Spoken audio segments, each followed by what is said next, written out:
Good morning, everybody. We will be joined in a few moments by Senator Merkley, who was on the Senate side, of course, and will be here for his opening. We're going to delay a little bit, but we do have two panels, and as soon as he does come, obviously, I will recognize the distinguished senator and co-chair.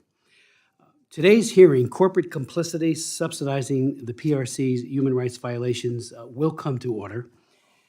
Since the Tiananmen Square massacre in 1989, and for some even before that date, far too many elite leaders of America's most profitable corporations and like-minded government enablers here and around the world have embraced and welcomed the Chinese Communist Party with open arms. The predictably false hope that robust trade would somehow help China matriculate from a dictatorship to a functioning democracy had no compelling precedent in history, especially a country that's owned lock, stock, and barrel by force by a brutal Communist Party. That false hope has been further exposed every single year since the early 1990s by China's ever-worsening abuse and violence against its own citizens. The pervasive use of government-sanctioned genocide, torture, rape, forced abortion, involuntary sterilization, forced organ harvesting, human sex and labor trafficking, religious persecution, kangaroo courts, particularly for political and religious prisoners, free speech and assembly violations, the atrocities they have committed in Hong Kong after making solemn promises to protect the basic rights, as well as the Sino-UK agreement. And of course, there's so many other crimes against humanity. They attest to an absolutely shameful record of wanton cruelty. Tragically, the abuse and violence has only gotten worse under Xi Jinping. You know, with his famous executive order of May 26, 1994, President Clinton abolished the requirement that the Chinese Communist Party achieve, quote, significant progress, close quote, in protecting human rights as the condition for extending most favored nation status, in other words, the elimination of import tariffs by the United States.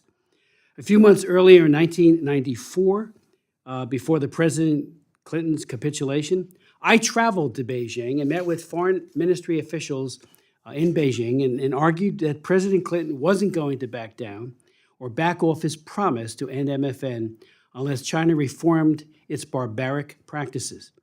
I even conveyed to the CCP officials a bipartisan letter signed by 100 members of Congress, left and right.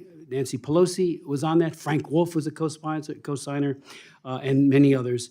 And we said, we stand with President Clinton, and we stand for human rights.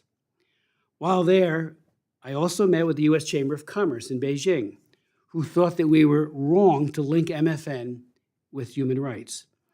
After a spirited exchange over breakfast, I came away with the inescapable conclusion that no human rights violation by the CCP would be caused to disrupt lucrative business deals.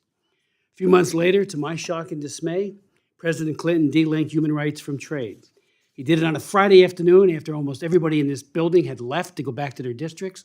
I was lingering doing some work in the office when the story hit. I ran over to the press gallery, did a press conference impromptu. If you go to C-SPAN, you can see it. I wasn't the only one. Nancy Pelosi ended up doing her own press conference. We were shocked that he delinked. He had accused, and rightfully, President George Herbert Walker Bush of coddling dictatorship, and I agreed with that. After Tiananmen Square, then he coddled like no other. The symbiotic U.S.-China trading relationship that emerged in the 1990s and continues to this day allowed many to become incredibly rich and powerful while conveying to the CCP extraordinary industrial capacity and know-how for both consumer goods and, ominously, military products and capability.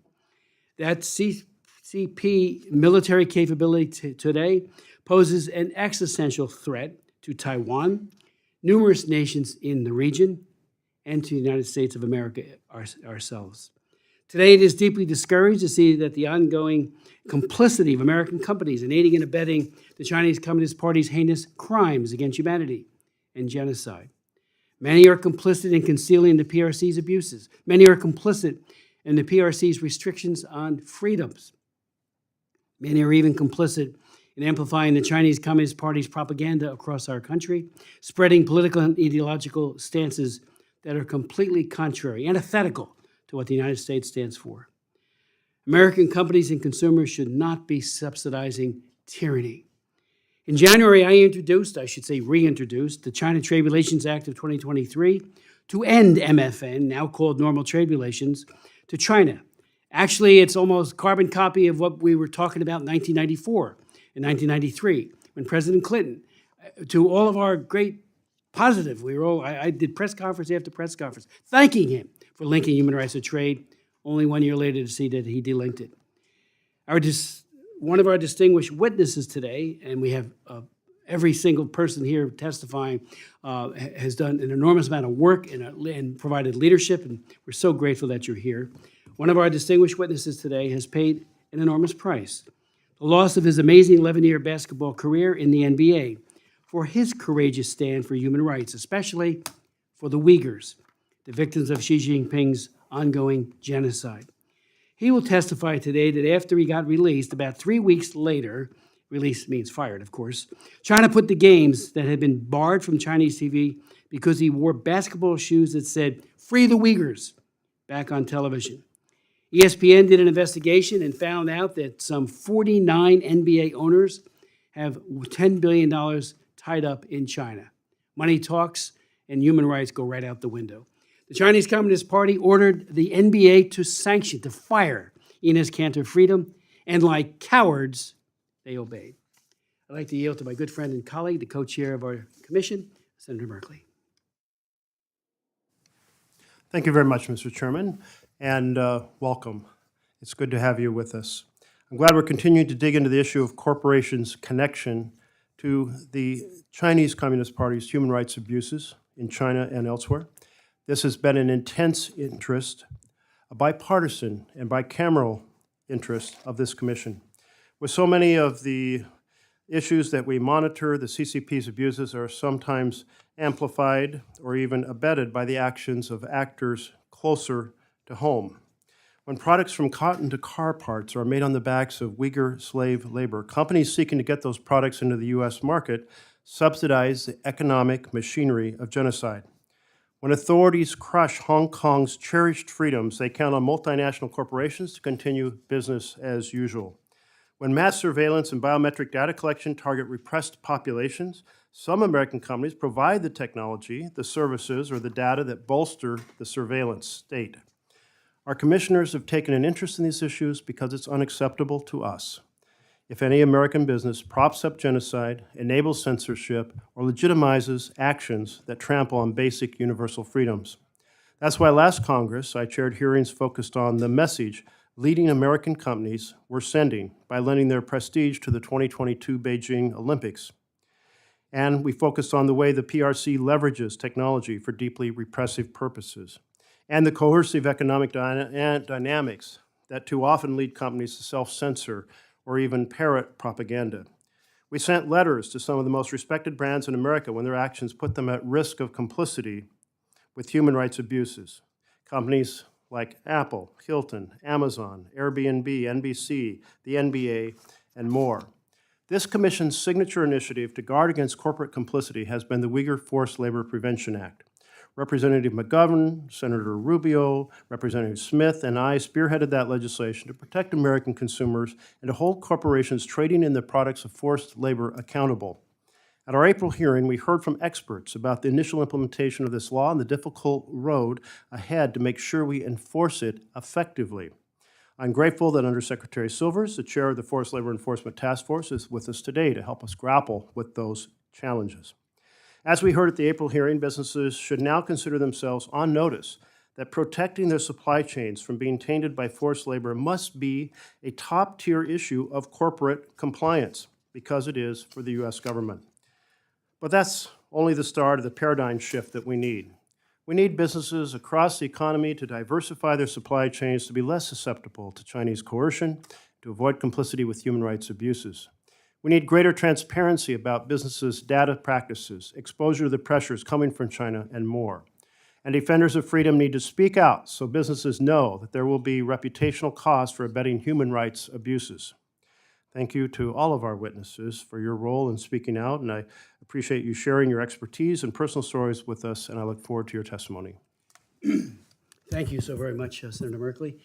We're joined by Commissioner Salinas. Thank you. I yield to you. I have no comments. Okay, thank you. Okay, I've been advised Jennifer Wexton, another commissioner, is online, and I yield the floor to her.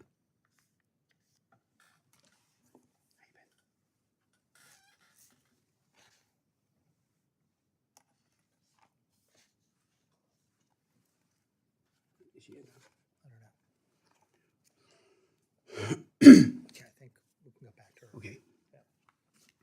Well, thank you. Let me introduce our first witness, and when Jennifer comes back, we'll ask her for any opening comments she might have.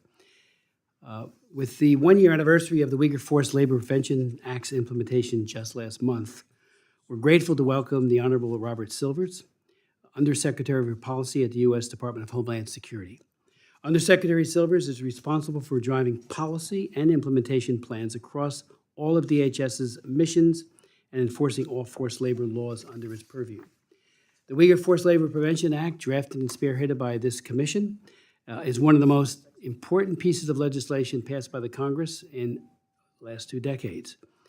As I expressed at our hearing just a few months ago, it is my hope that the legislation will prick the consciences of corporate actors, and that it will be my further hope that companies will determine that the bottom line concerns will motivate them to do the right thing. And indeed, I believe there are shared hopes of all of us today. Undersecretary Silvers, as chair of the Interagency Forced Labor Enforcement Task Force, is making an incredible impact on eliminating forced labor from tainting U.S. and global supply chains. When our commission wrote to him about our concerns about the implementation, he echoed our sentiments and detailed his plans on how the Forced Labor Enforcement Task Force will continue expanding the entity list and fine-tuning its important efforts to best hold violators accountable. Thank you, Undersecretary Silvers, for joining us today, and on behalf of our entire commission, I welcome you and look forward to your testimony and yield you such time as you may consume. Thank you, Mr. Chairman, Co-Chairman Merkley, and distinguished commissioners. Thank you for the opportunity to discuss the work of the Department of Homeland Security and the Forced Labor Enforcement Task Force to combat forced labor in global supply chains. The U.S. has long condemned the People's Republic of China's ongoing genocide and crimes against humanity against Uyghurs and other minority groups, including the systemic use of forced labor. U.S. laws that prohibit importation of these illicit goods reflect our values. They honor human rights. They protect American workers and legitimate businesses. At DHS, we are proud to enforce our nation's forced labor laws. It is the right thing to do. Congress charged the task force with leveraging the authorities of our member agencies across the executive branch to ensure the U.S. government is doing everything in its power to eradicate forced labor.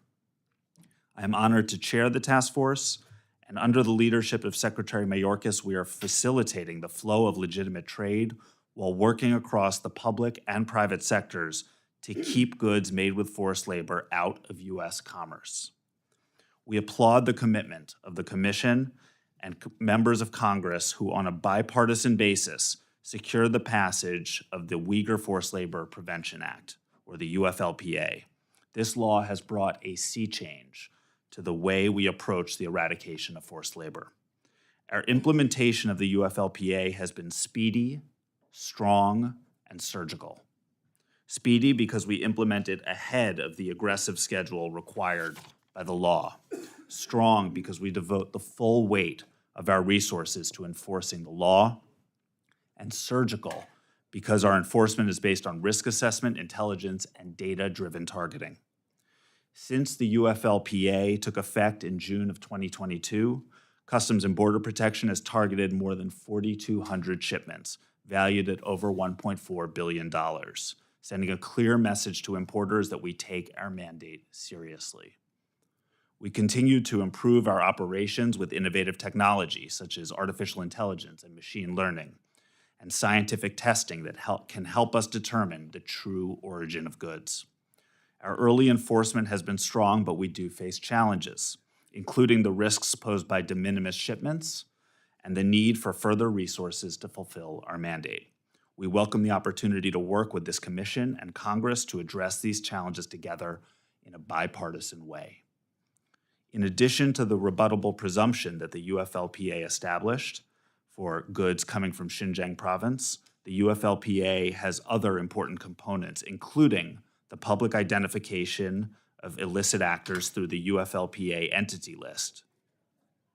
The task force is committed to expanding the UFLPA entity list, as demonstrated by the recent addition of 2 new entities, extending the list to a current total of 22 entities.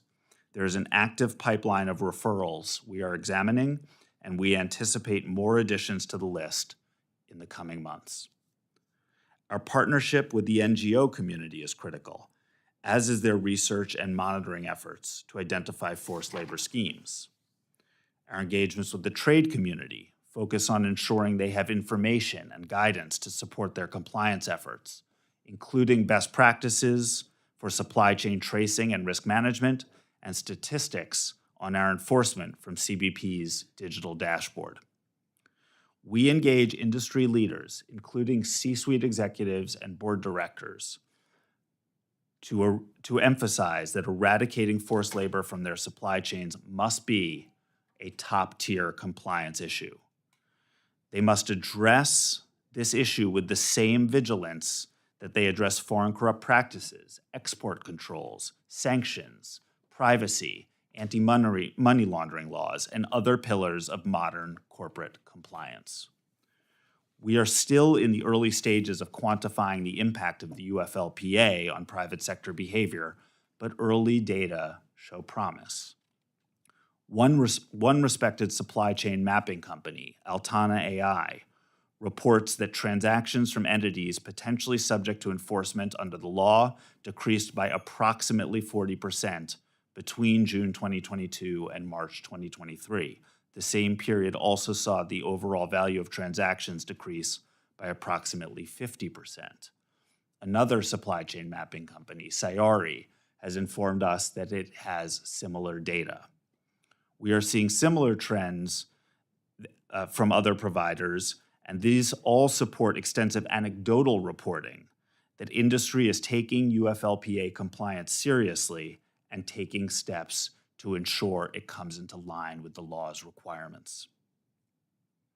The UFLPA is a testament to the impact that Congress and the executive branch can have when they work together. This new enforcement regime is a significant step towards justice, accountability, and fair competition. There is much more work to do, and we are all in on this mission. I thank the Commission and Congress for their support in the fight against forced labor. Thank you for the opportunity to appear. I look forward to taking your questions this morning. Thank you so very much, Mr. Undersecretary, for your testimony and again for the work that you're doing each and every day. Let me ask you, at our hearing, pardon me, at our hearing just a few weeks ago, we heard some very disturbing testimony about the de minimis loophole, which you mentioned in your testimony, that so much could be coming into the U.S. from Xinjiang that goes undetected, and an $800 threshold. How do you know when you're not even checking? I'm not saying you, but how do we know when we're not checking packages coming in because there's an assumption that it is part of the de minimis? One estimate was that there's 3 million packages a day coming. I thought that was very high. I don't know if that's accurate, but that came out of that hearing. And I'm wondering if you have any thoughts on what we should be doing to maybe close that loophole, do a more robust checking of those packages, because it seems to me if the Chinese Communist Party can find a way to skirt any kind of, and the businesses that are working there, any kind of sanctions, they will do it, and they're masters at that. Thank you, Mr. Chairman, for the question. I share your concerns and your questions about the effect of the de minimis exception and what it means for our forced labor enforcement.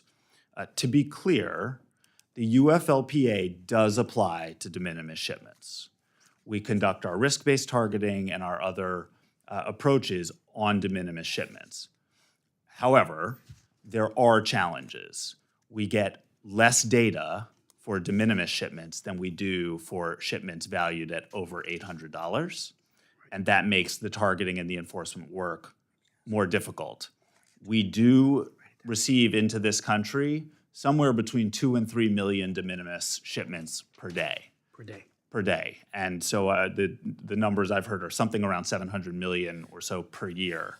And it is an extremely high volume. Recognizing, and this is, I should note, this doesn't just challenge our enforcement as to our forced labor laws. It challenges our enforcement to a whole host of important issues. Our ability to detect narcotics that may be shipped in, fentanyl, other contraband, counterfeit items, and products made with forced labor. Recognizing the challenges, I have worked very closely together with the terrific team at Customs and Border Protection to develop short, medium, and long-term strategies to work on this issue. In the short term, we are adopting software enhancements that will improve our ability to target on de minimis shipments and enforce our laws. In the medium term, we are looking at regulatory changes that can enhance our data collection. And in the long term, we would like to work with Congress. You're going to be hearing a lot over the coming months about what we are calling our 21st Century Customs Framework. This is an attempt to modernize the way we process cargo into this country so that it is both efficient and has integrity and security. And we would like to work with Congress on those issues because it will have a lot of positive impact for our ability to enforce forced labor laws, including in the de minimis environment. Mr. Secretary, about a year ago, I chaired a hearing on the outrageous practice by the Chinese Communist Party of exploiting children in the DR Congo. They have pretty much captured the entirety of the cobalt mining. Something on the order of 35,000 to 40,000 children are being exploited every day, and maybe upwards of 200,000 adults. When those mines were owned by United States companies, arguably they were better in terms of their treatment, their payment of salaries, and more humane conditions, but that has all gone the wrong way with Chinese leadership. Now, we were told at that hearing, and I introduced a bill just a few weeks ago, that would look to enforce our trade sanctions against forced labor and child labor, whether they find themselves in an EV or for some other purpose, which cobalt obviously has multiple purposes. And I'm wondering your thoughts on that. The bill, I think, is an idea whose time has come. How dare we build cars, whether it be Tesla or any others, with child labor, kids who are dying. And what came through at that hearing, and we have followed up very vigorously, the DR Congo leadership, it would seem, is just simply looking the other way or getting paid off by the Chinese Communist Party. We know there's no Foreign Corrupt Practices Act, so that's a very easy thing to do. So all this cobalt is going to China. It's being refined and then put into use in EVs and in other applications. And I'm just wondering what your sense is about that. We'll send you the bill. I hope you'll take a look at it and give us any thoughts you might have on it. But I see Teslas all over the road. I mean, especially in this area. And every time I see one now, I say that was built on the backs of some African child or some African adult who may be dead now, certainly often sick, and many of them do die in those mines or from sicknesses garnered from breathing in those vapors or that dust. Your thoughts on that? Thank you, Mr. Chairman. We are going to enforce our forced labor laws wherever the facts lead, whether they lead to China or whether they lead to other countries where China may be exporting its forced labor practices. And no place or industry or supply chain is off the table when it comes to our zero tolerance approach for forced labor. I would look forward to reviewing the bill and working with you on the issue. Can I just ask finally, then I'll yield to my distinguished colleagues, what is being done by DHS to address the use of prison labor at the Shizhan prison, where a supplier for Milwaukee Tool employs political prisoners for labor, making them work some 7 days a week, 13 hours a day to meet their quotas? Thank you, Mr. Chairman. We are quite concerned about the significant amount of reporting that we receive about abusive labor practices in PRC prisons. We have our Homeland Security Investigations Agency, including through their presence at our embassy in Beijing, investigate and look into those kinds of issues. And if there is a link found between forced labor in Chinese prisons and product that is to be shipped to the United States, we will fully enforce. I will say it is difficult work because it is so difficult to get facts about what is happening on the ground in China, not least of all within a Chinese prison.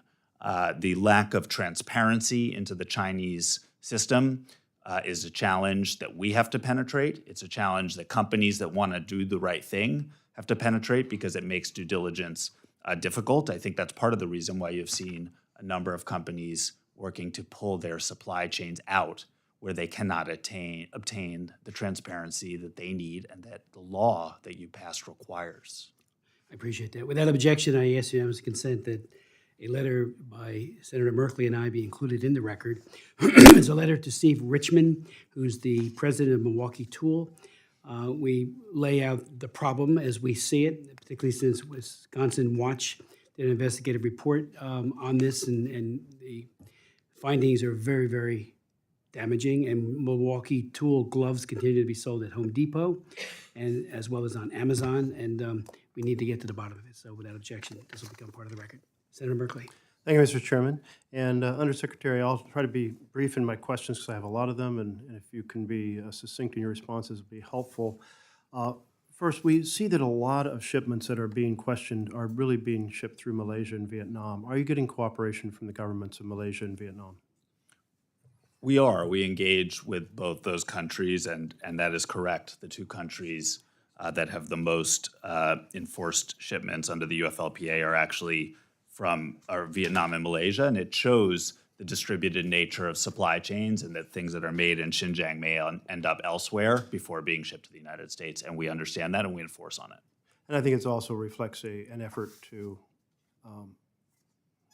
launder the products out of China to try to make it more difficult for the U.S. to intercept them under this bill. So I'm glad you're paying a lot of attention to that. Under the UFLPA dashboard, about 16% of the 4,200 plus shipments that were targeted were denied entry into the U.S. When they are denied entry into the U.S., is the manufacturer or the shipper able to then transport those goods to another country? Under the law, they are, if we deny entry, they are permitted to re-export or destroy the goods. So I just want to note that that's an area we should pay attention to, because if it simply means they're stopped in the U.S., but they're shipped across the border to Canada, we really haven't achieved much, which brings me to my next question. How much cooperation are we getting with Canada and Mexico in terms of creating a more united regime in regard to forced labor? So, Senator, I agree 100% with you that we won't achieve our common goal of eradicating forced labor if the goods just go elsewhere. That is why we are putting such a priority on international cooperation. The USMCA trade agreement requires the U.S., Mexico, and Canada all to have forced labor enforcement regimes. We are working with both those governments towards that end. Great. And Europe? And we engage with European partners as well. I think there are huge benefits to harmonized laws. The UFLPA, I think the Commission can take great pride, is the most forward-looking, aggressive law in the world right now on this subject. And I've seen interest in a number of other governments in adopting similar legislation, which I think is all to the good. So in the last year, the task force has only added 2 new companies to the entity list, and you mentioned the entity list. Are there roadblocks to expanding the entity list? Why only 2? So, Senator, we did add 2 very recently. There's now a total of 22 that were listed in the first year of enforcement, though the first 20 came much earlier in the enforcement period. We are placing a very high priority on populating the entity list. When the new law was passed, it did not come with resources for the Forced Labor Enforcement Task Force. We aggressively pulled resources and people from other mission spaces, We had, over the course of the months, we had to build an entirely new process for an entity list that did not exist at all. That is now up and running, and I am placing a very high priority on naming additional entities. We have a very active pipeline of cases, and more will come soon. Do we see companies really starting to respond saying, hey, this is real, we either have to establish our safe harbor, like very clear documentation, or we need to move our production that has been tied to forced labor into a different country or a different part of China, so on and so forth? We've seen are companies starting to take this seriously? Yes. We have significant data and significant anecdotal evidence. The companies are hearing this. The message is well received in terms of congressional intent, as well as through our strong enforcement in year one. And so, for example, the software, the AI-driven supply chain management software company Altana noted that suspicious shipments from Xinjiang or related to Xinjiang to the U.S. declined by 50% over the first year of enforcement based on its trade data. Are we seeing a fair amount of that being bifurcated supply chains? That is, well, we have a factory in Vietnam, we'll send those products to the U.S. while sending the Xinjiang factory's products somewhere else that doesn't have this enforcement. I think, and that goes to our prior discussion, I think there is always the risk, Senator, that goods that we won't let in, manufacturers will try to send elsewhere. That's why we place such a premium on having like-minded countries introduce similar enforcement regimes. We are also very mindful of the risk of transshipment, that is, of companies trying to obscure the provenance of goods by shipping them through third countries or shell companies. We are very attuned to that in our enforcement. So Congress appropriated funding for innovative technology to help with enforcement, such as supply chain mapping, supply chain traceability, DNA testing. Do you have any pilot projects that have started utilizing that money? Is the rubber hitting the road? The rubber has already hit the road, Senator. We are using several AI-based software supply chain mapping tools. We see tremendous pickup in the importing community, the private sector, of those same kinds of tools. We are also looking very closely at scientific testing, such as DNA testing, that can help determine the provenance of goods, in particular DNA testing that can tell you whether cotton comes from Xinjiang province.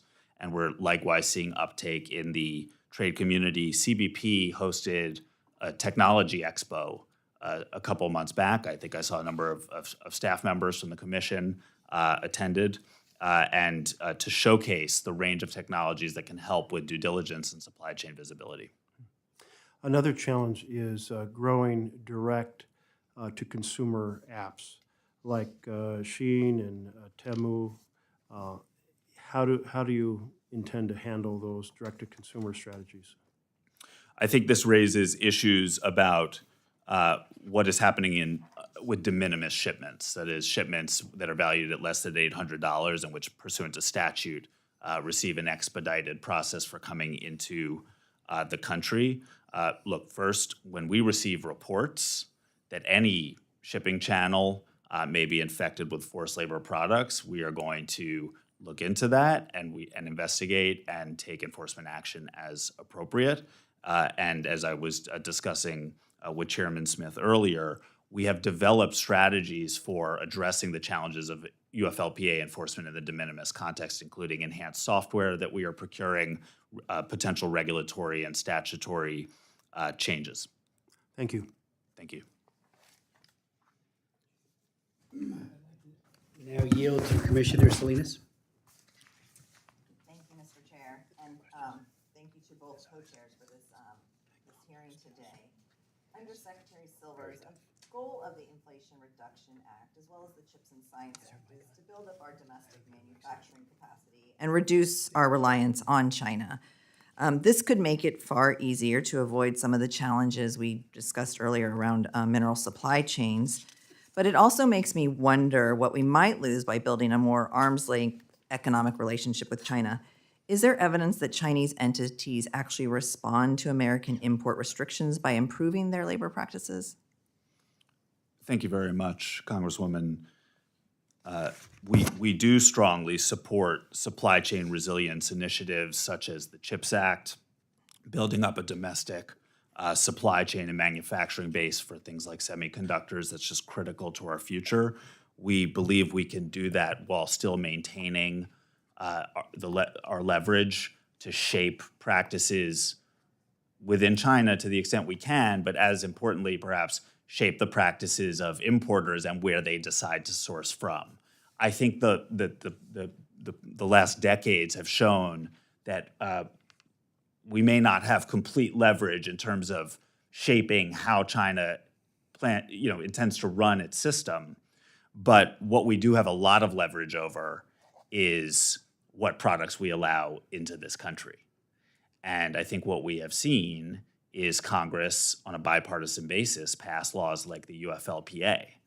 And that is, we have significant reason to believe, is causing a lot of companies to pull their supply chains out of Xinjiang province. And so I think we can pursue the really important domestic supply chain and manufacturing resilience strategies that you mentioned, while also keeping enforcement strong to keep these kinds of forced labor products out of our system. Thank you. I think we can do both as well. Thank you. I yield back. Thank you. Commissioner Wexton. Is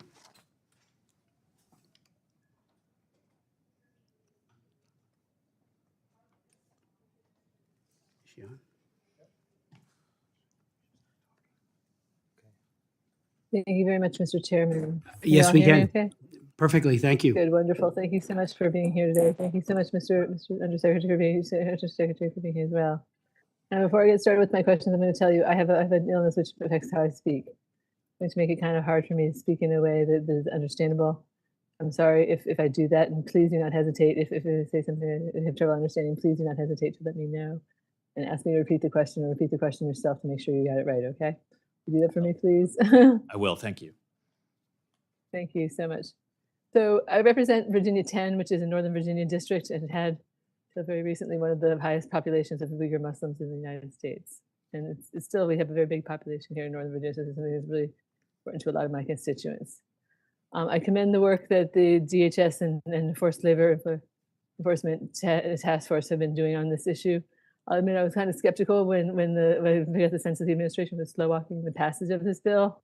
Now it's been passed, you guys are doing a really fantastic job getting everything done. So I really appreciate that, and just thank you. So I really thank you for that and the work you've been doing, but there are methods and models for human rights due diligence. We're not seeing companies demonstrating that they know how their operations supply chains affect human rights. So it's a problem. The companies I don't know whether they actually know how their supply chains are affecting human rights, or whether they're being deliberately blind to how they're affecting them. Sorry about that. My dog wants to come in. I'll let her in a minute. But anyway, so the CBP giving clarity on what it will ask of companies to demonstrate that they're not causing, just contributing to, or benefiting from human rights abuses in the PRC. Are you giving training and telling people how they should be avoiding these contributing to human rights abuses in the PRC? Thank you very Training much. companies about what they should be doing. Thank you very much, Congresswoman. We are indeed speaking regularly through engagements as well as guidance that we have published to companies about what we expect from them. Sorry, I'm going to start that. Please continue.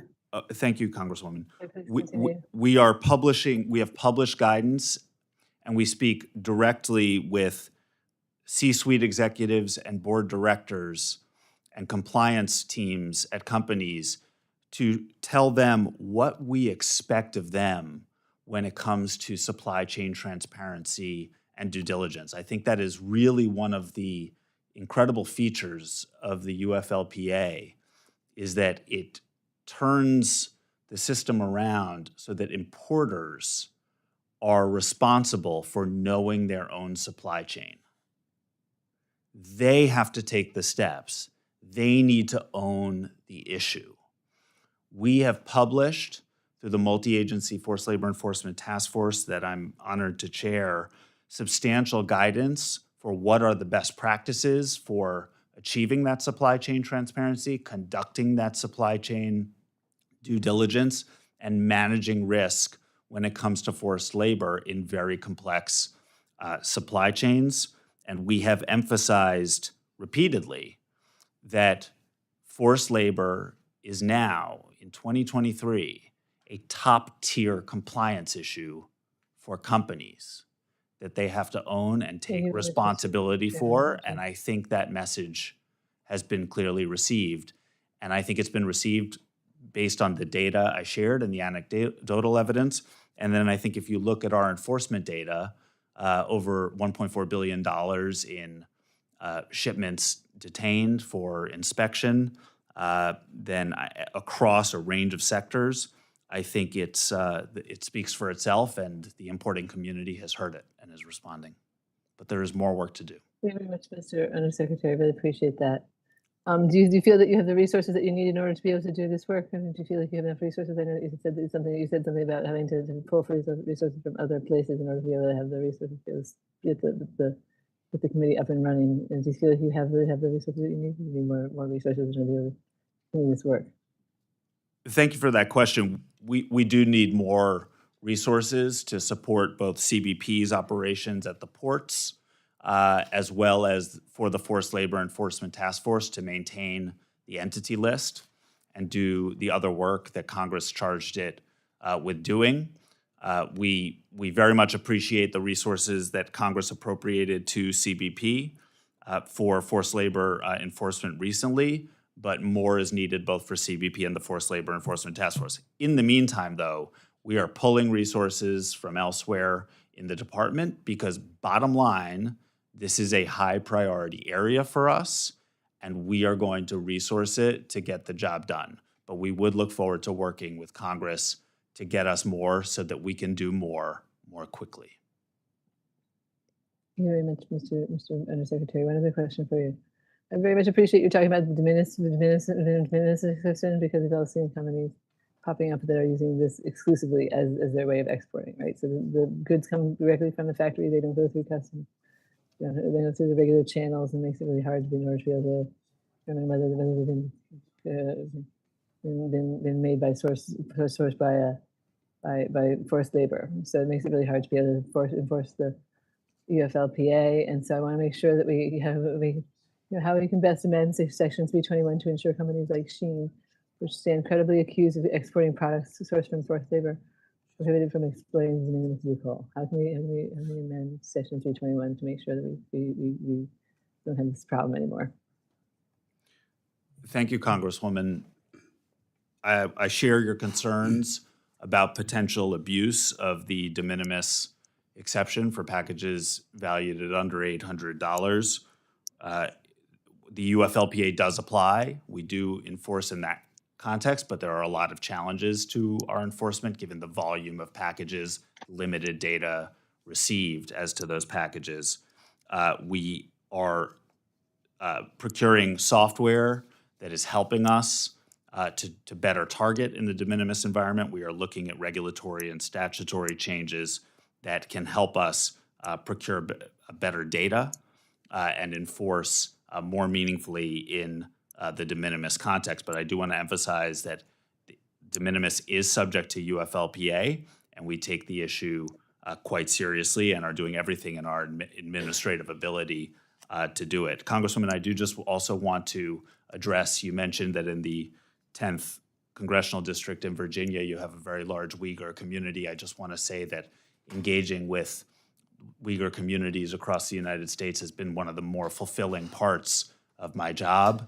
It is absolutely horrific what is happening to them and their family members in Xinjiang province, but it is also inspiring to see their resilience and their advocacy, and we appreciate the chance to honor them and be their champions through our enforcement of these laws. You may mention, Mr. Undersecretary, I'm afraid I don't know how much time I have left. I have one more question, which is that, and without getting into sources and methods, could you please tell us a bit about how you actually enforce the FLPA with the de minimis exception? Do you do spot checks with the carriers, or how do you determine what's actually being shipped? Thank you, Congresswoman. We conduct data-driven targeting across the vast volume of trade that comes into this country every year, and we enforce based on our analysis of trade data, based on our use of technologies like supply chain mapping tools, based on referrals that we receive from non-governmental organizations, civil society organizations, which so often are our ears and eyes on the ground, and we so value our partnership with them. Their activities have led to numerous enforcement actions by the Department of Homeland Security, and we act on other intelligence and data that we receive to make sure that any cargo that is coming into this country where we have a suspicion that forced labor might be involved is inspected thoroughly. Thank you very much, Mr. Undersecretary. Mr. Chairman, I just have one more quick comment, which is we also need to make sure that we do work about the mutual pairing assistance program, because that's another way that they're getting around the whole Xinjiang issue. But anyway, we can deal with that another day. Thank you so much, Mr. Undersecretary, for being with us. Mr. Chairman, I'll yield back. Thank you very much, Commissioner.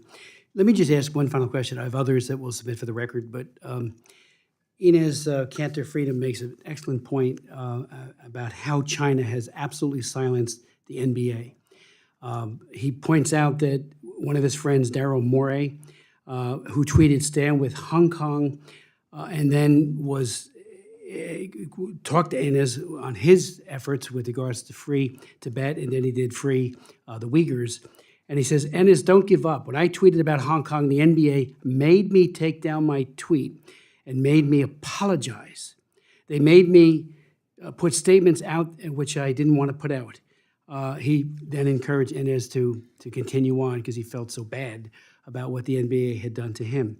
Well, we have written our commission to the National Basketball Association's Players Association, and we asked them to inform and to help NBA players terminate contracts with Chinese sportswear companies like Anta, Li Ning, and Peak that all pledged to continue using cotton and rayon from Xinjiang. They are still selling those products on their websites as well as on Amazon. Again, you know the story of Enes Cantor Freedom and what a heroic man he is. He has lost his entire career because he said free the Uyghurs. I can't believe, and I'll use the word again, the cowardice of the NBA in kowtowing to Xi Jinping and company, the Chinese Communist Party, to silence every single player. Well, now these individuals, we're trying to say, how do we help any NBA player get out from under being part of a sportswear using cotton and rayon, like I said, from Xinjiang? In your opinion, should goods from these companies be banned from import into the U.S. market?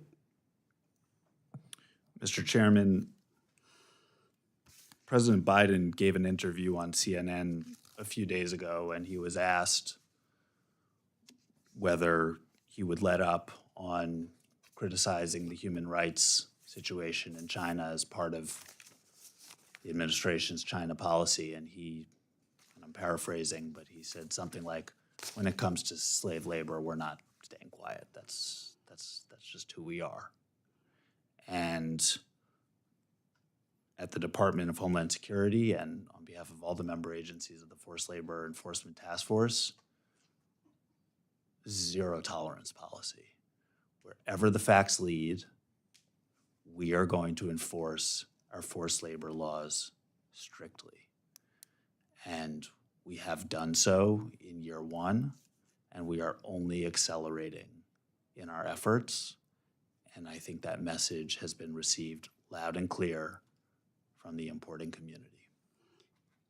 In your opinion, is Anta, Li Ning, and Peak violative of the Uyghur Forced Labor Act? I'm not going to speak to particular companies and enforcement actions.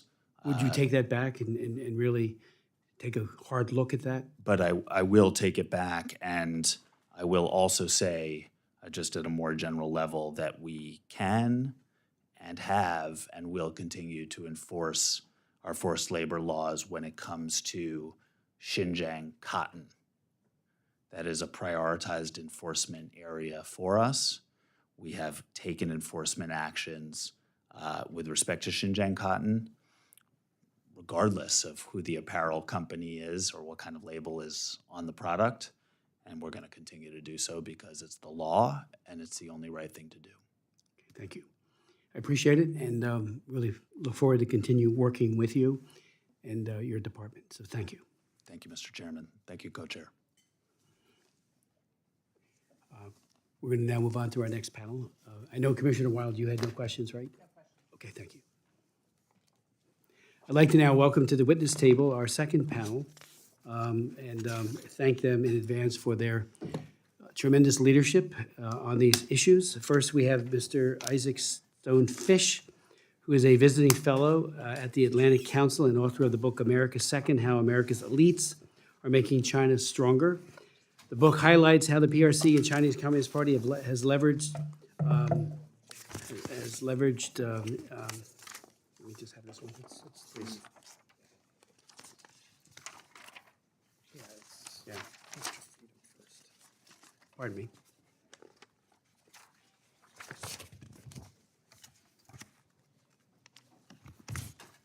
Okay. Yeah, I know.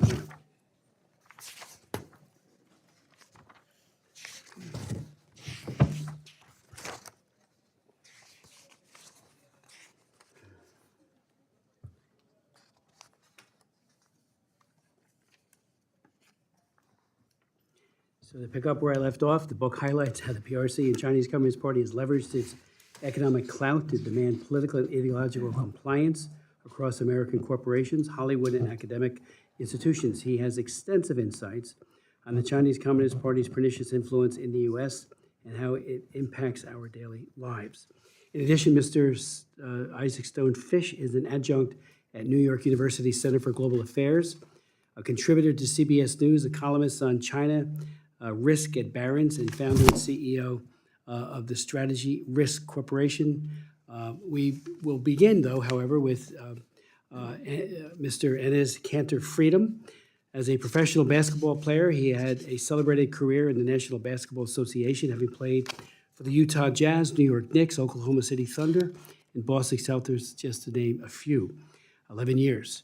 In 2021, leading up to the Beijing 2022 genocide games, Mr. Freedom became the most outspoken athlete, both on and off the basketball courts, about the PRC's human rights violations and the NBA's willingness to acquiesce to the dictates of the Chinese Communist Party.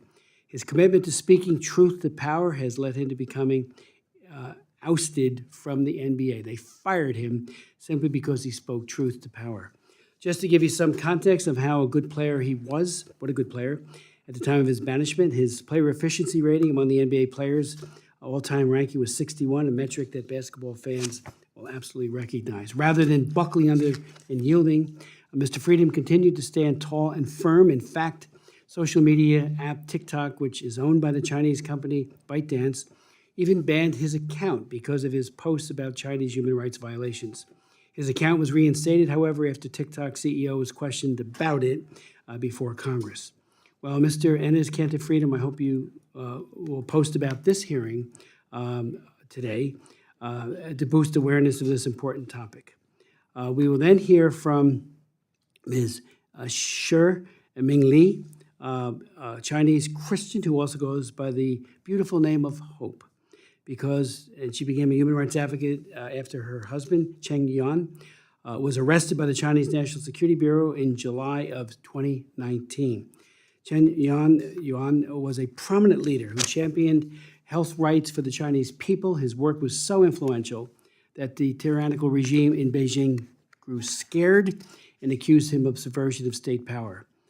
Chen Yuan is currently languishing in a Chinese prison located in China's Hunan province. This is a prison where political prisoners were found to be subject to forced labor, sewing glove for American tool manufacturing company Milwaukee Tools, gloves that are still sold on Amazon and at Home Depot locations across the United States. And I would note parenthetically that yesterday the commission wrote a letter to the leadership of Milwaukee Tool, the one I put into the record a few moments ago, to address this very issue. Ms. Shi Mingli, motivated by her Christian faith and love of her husband, aims to expose and end forced labor of Chinese political prisoners. And thank you so much for being here and joining us today. Finally, we will be joined by Dr. Ann Cocus, who brings a wealth of knowledge on today's topic on corporate complicity. She's the author of Trafficking Data, How China is Winning the Battle for Digital Sovereignty, which dives into how the Chinese government is essentially refining the art of gray zone warfare by influencing and exploiting the U.S. tech sector in Silicon Valley. Dr. Ann Cocus is also the author of the award-winning book, Hollywood Made in China, detailing how investments from China have shaped Hollywood. She is currently Associate Professor of Media Students at the University of Virginia, focusing on China-U.S. media and technology relations. And again, thank you for being here. What a panel of leaders, amazing leaders and experts. Thank you for your collective wisdom and individual. And this is the book. So thank you for giving me a copy. Great. I will read it in August when I read all my books. I'd like to now turn to Mr. Freedom for his testimony. Yes. Chairman Smith and Co-Chairman Senator Merkley and the members of the Congressional-Executive Commission in China, thank you all for having us and having me here today. So I want to start with, I'm a basketball player. I love going out there, competing with my teammates and trying to win a championship. But some of the things that are happening in my life obviously made me to a very different route. So for the last 10 years, I have been talking about the problems that are happening in Turkey. There are lots of human rights violations and political prisoners over there. And, I remember my family had to publicly disown me because they were getting affected so much. They put my dad in jail, they raided my house, and just recently they put a bounty on my head. They put my name on Interpol list, and I have 12 arrest warning for me. When the topic was Turkey, the NBA was very supportive, especially the Commissioner Adam Silver and my teammates and the coaches and the 5 different organizations I play for. That actually gave me so much hope and motivation to fight against the dictatorship in Turkey. And just 3 years ago, I was actually doing a basketball camp in New York with the Congressman Hakeem Jeffries. And after the basketball camp, I was taking pictures with the kids one by one. And I remember taking a picture with this kid.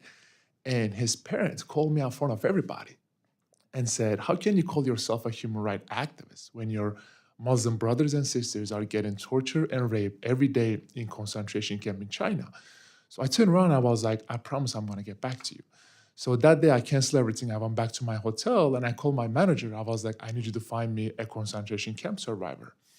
He found a lady, we sit down and had a 1-hour conversation. And I remember she was telling me about all the torture methods and all the forced sterilization and abortion and stuff. And I was like, at the end of our conversation, I asked her, what can I do to help? She said, nothing. I was like, so we just had this 1-hour conversation for no reason. I was like, no. She said, I'm in America. I can do whatever I want. I can say whatever I want, and I can eat whatever I want. Help those 2-3 million Uyghurs who are in concentration camp. So I wanted to bring awareness, and I wanted to do it in a very unique way. Because I remember when I was a kid, whenever I watched an NBA game, the first thing I was watching was the shoes.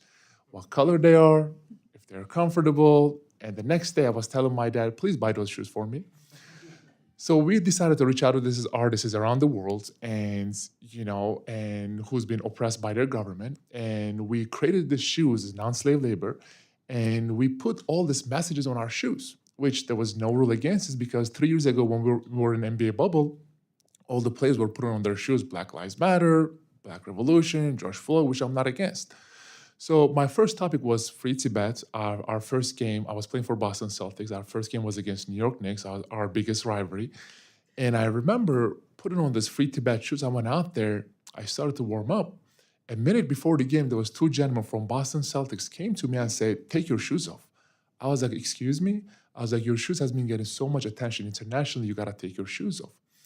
It was the perfect moment for me because I was just getting ready for my citizenship test. So I closed my eyes. I was like, okay, there are 27 amendments. My first amendment, freedom of speech. I turned around and said, no, I'm not taking them off. So they're like, what are you talking about? I said, I don't care even if I get fined, I'm not taking them off. They said, we're not talking about a fine, we're talking about getting banned. So at the halftime, I went back to my locker room. I played 0 minutes, and I looked at my phone. There was thousands of notifications. I clicked on the one that my manager sent me. He said, every Celtics game is banned in China. It literally took them 24 minutes, first quarter, 12 minutes, second quarter, 12 minutes, to ban every Celtics game on television. So that game, I played 0 minutes, which I played every game before that. We lost the game, obviously. And after the game, there was a media storm, and I told my manager I don't want to do no media because I don't want my teammates to think that I'm doing it for attention. So after the actually first game, the MBPA, the Player Association, called me and said, "You know what you did? You can never wear those shoes ever again." I was like, "Am I breaking any rules?" They said, "No, but you cannot wear them ever again." I talk about the problems that are happening in Turkey for the last 10 years. All I got was support, but the topic was China one day, and my phone was ringing once every hour.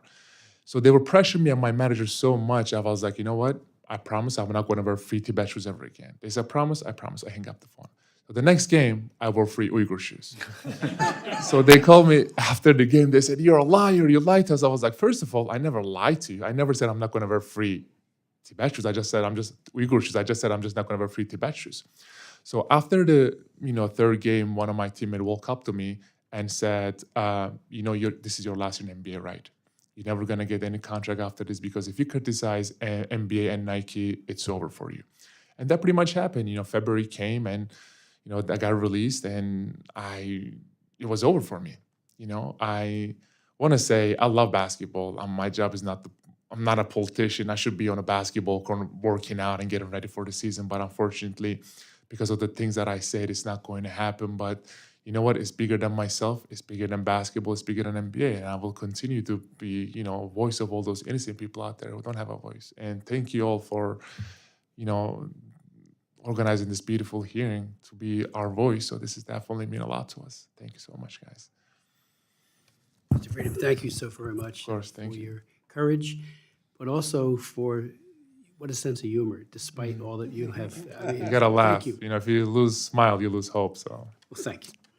thank you. Sure, Hope herself. Thank you, Mr. Chairman. Thank you, Senator Merkley, and the Congressional-Executive Commission on China for commenting this hearing. My name is Shi Minglei. I'm the wife of a famous Chinese human rights activist Cheng Yuan, who is currently serving a 5-year sentence at a facility called Hunan Zhishan Prison. There, as I will discuss in more detail later, prisoners are forced to work making gloves for a famous American brand, Milwaukee Tool. But first, I'd like to tell you about my husband. In 2008, Cheng Yuan left a job in finance to found an NGO called Nanjing-based Justice for All, which was initially focusing first on combating employment discrimination against the persons with hepatitis B, which is a significant issue in PRC. From there, he expanded his work to other areas of social justice, including advocated for an end to the PRC's one-child policy and standing up for the rights of laborers and Chinese human rights lawyers after the 709 crackdown by founding NGO Changsha Funeng. This work led PRC security agency to arrest him on July 22nd, 2019, and I haven't seen him since. He was arbitrarily detained, tortured, charged with subversion of state power, and secretly tried and sentenced to 5 years imprisonment. That's how he ended up at Hunan Zhishan Prison. Another activist who was imprisoned there is Li Mingzhe, a Taiwanese human rights activist who was arrested by the PRC government in March 2017 and released in April 2022. After his release, Li revealed that while he was imprisoned at Hunan Zhishan Prison, he was forced to produce gloves, including gloves bearing the Milwaukee Tool logo. One of Li's jobs was to cut materials into shapes of a glove. Another of Li's job was sewing the cut materials into actual gloves. I'm told my husband is currently forced to do a significant amount of sewing as well.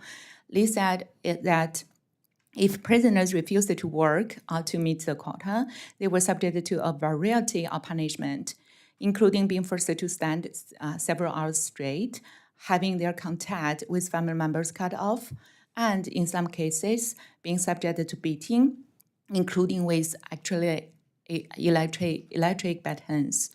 Li has attested to many of these facts under penalty of perjury and is willing to testify. to testify to them under oath as well. Another recently released prisoner, whom I will refer to use pseudonym Shilun, as he is still in the PRC, has similarly reported being forced to produce gloves bearing the Milwaukee logo while imprisoned at Hunan Zhishan prison. She confirmed that failure to meet the production quotas was met with punishment, like being forced to stand and beaten and shot with electric batons.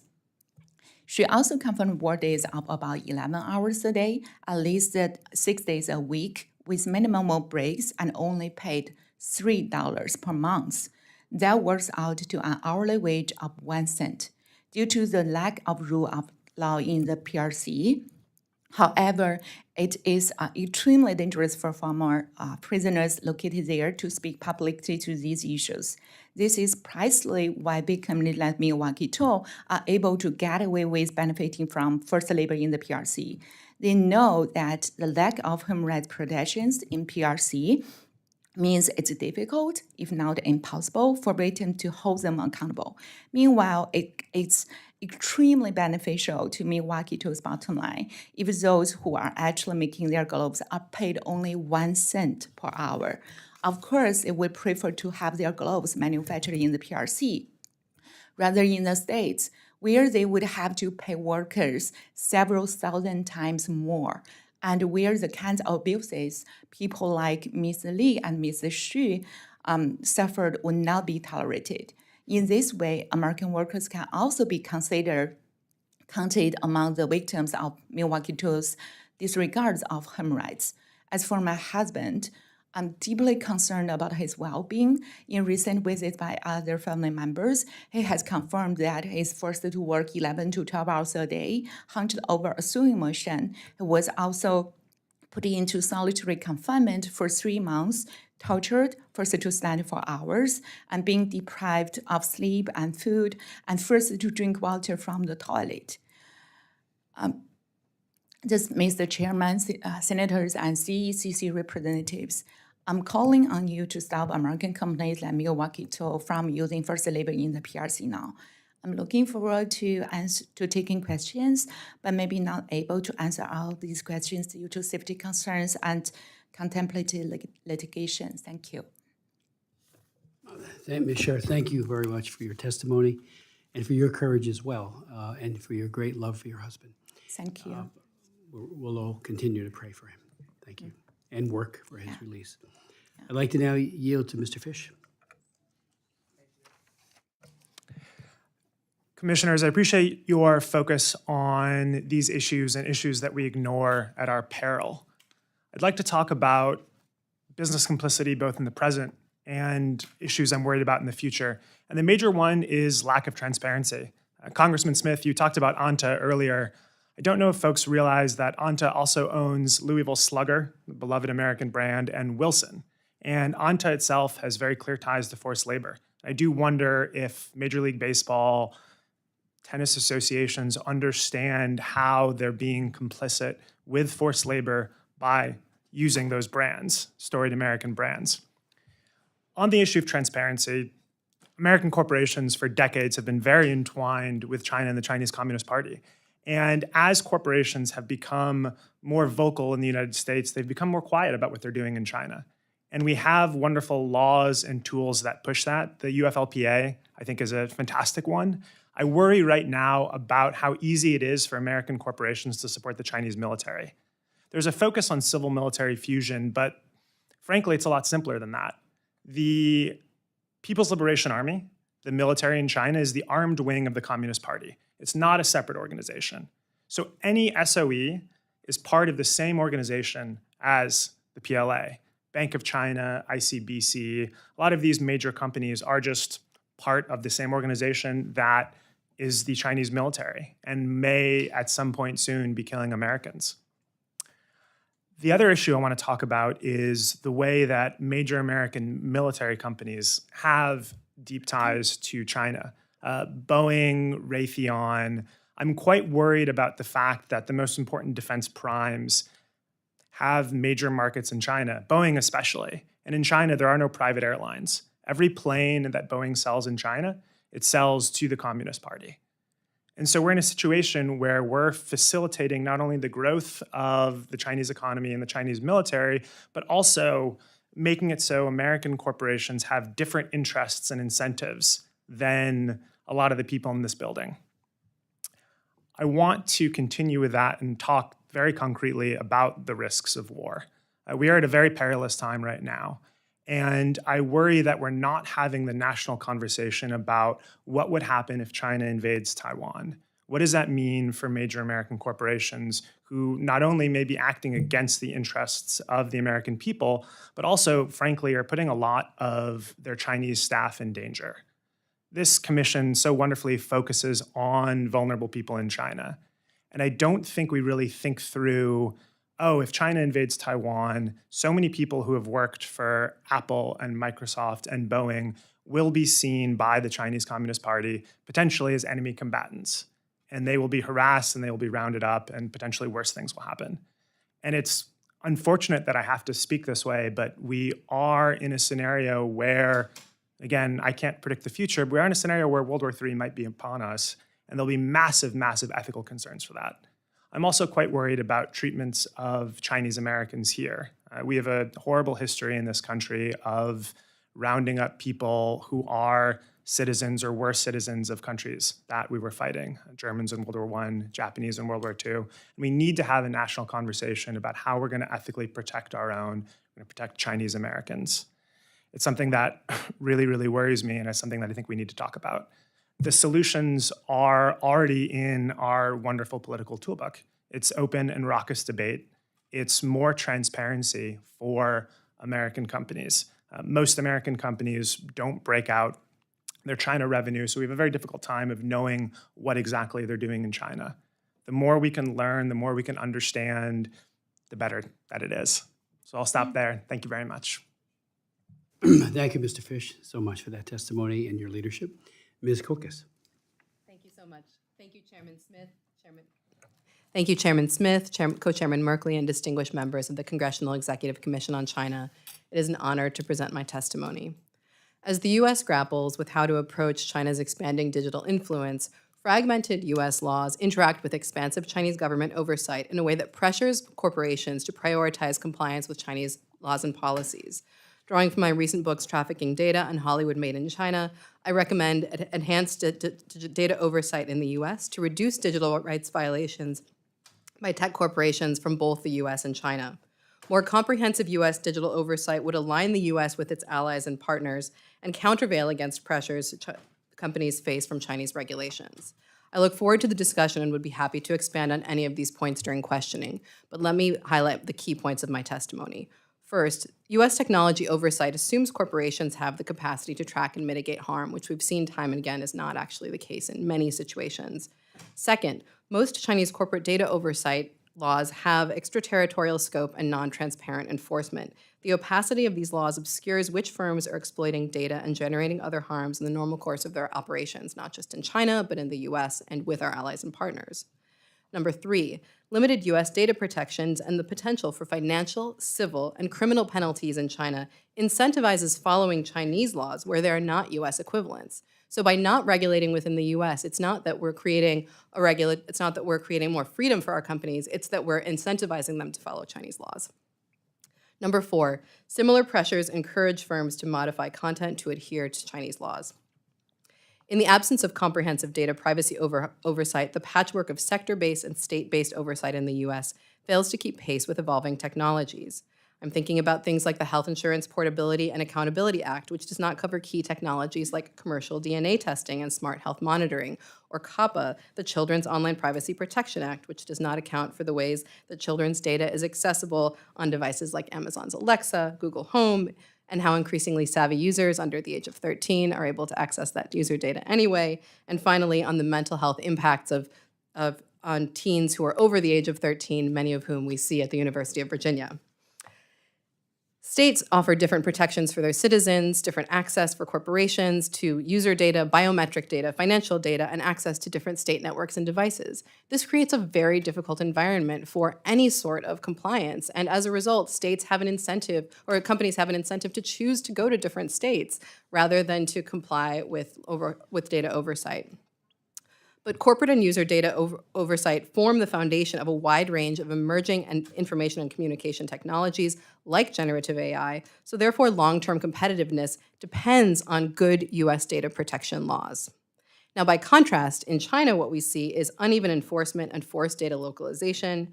In China's 2017 cybersecurity law, requires critical information infrastructure data to be stored in China. The Personal Information Protection Law expands data localization requirements to make the transfer of data overseas subject to a security assessment by the Cyberspace Administration of China, very broadly defined.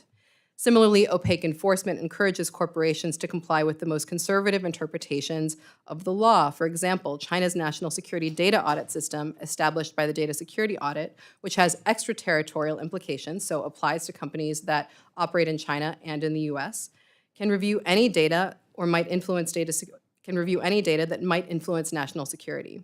Similarly opaque are the oversight mechanisms of the 2020 Hong Kong National Security Law, which I know that this commission has dealt with in great depth. So corporations in the United States that are subject to Chinese laws face significant pressure to comply with Chinese laws in the absence of US data protections in areas like the connected device industries, precision agriculture, gaming, payment, mobility, communication sectors, and beyond. I talk about these in my book, Trafficking Data, and I'm happy to talk about them in the Q&A as well. So we also see that pressures for Chinese market access interact with US laws to shape content. Now, this is an area that I talk about in my book, Hollywood Made in China. We've had the recent, and in 2019, Abominable contained a map of contested Chinese maritime claims. I know some of you may have heard about the discussions of the Barbie movie over this past weekend. If you want to talk about that, I'm happy to discuss it further. We also saw the recent case with Top Gun Maverick. Now, my recommendations are as follows, and I focus primarily on the digital sector because I think this is an area where Congress needs to act and where this commission's leadership is essential. First of all, working with allies and partners to establish standards for international data transfer, aligning adequacy standards for cross-border data transferred with the European Union and Japan and other allies and partners. Join or rejoin key trade agreements that enhance transparency in cross-border data transfers. Enhance U.S. oversight to prevent international data trafficking through things like the Bipartisan Restrict Act, which we just heard Senator Warner discussing was subject to, I think he mentioned $100 million of TikTok lobbying money. Regulate the data broker industry. We also see the Uphold Privacy Act of 2023 and the Protecting Military Service Members Data Act of 2023 offering first steps in this direction. Enhancing SEC reporting of data storage practices by publicly traded firms, and then building out a national security data privacy to mitigate data trafficking. Finally, and this is what I say as the director of the East Asia Center at the University of Virginia, fund Chinese area studies. A lot of companies don't necessarily know what they're doing because they don't have people who work in those companies with this expertise. This is of crucial national security importance, and I look forward to the Commission's leadership on this. Thank you so much for your time and attention, and I welcome your questions. Thank you so very much, Ms. Cocus. Senator Merkley has a vote pending on the Senate, so I certainly yield to our distinguished co-chair. Well, thank you very much, Mr. Chairman. And I want to turn right away to the NBA. And I believe before the experience that you went through, Mr. Freedom, Daryl Morey, the general manager of the Houston Rockets, had tweeted in support of Hong Kong. And I think he suffered immediate backlash as well. So I just want to make the point that this is not just one vignette. This is a absolutely broader challenge because of the amount of money the NBA seeks to make in China. Did you have conversations with any of the NBA players who were considering or had endorsement deals with the Chinese sportswear companies? And did you get any kind of feedback from them, or did you get any support from players for the stand you were taking? You know, when I started to talk about the problems that are happening in China, it was the perfect moment because it happened right before the Beijing Olympics, Beijing Winter Olympics. People called it genocide games. So forget about the NBA. I do try to reach out to NFL, MLB, MLS, NHL, WWE. I even try to reach out to Olympians. I was like, listen, while we are dribbling a ball, on the other side of the world, there's a genocide happening. We can come together and we can actually bring so much voice for these innocent people.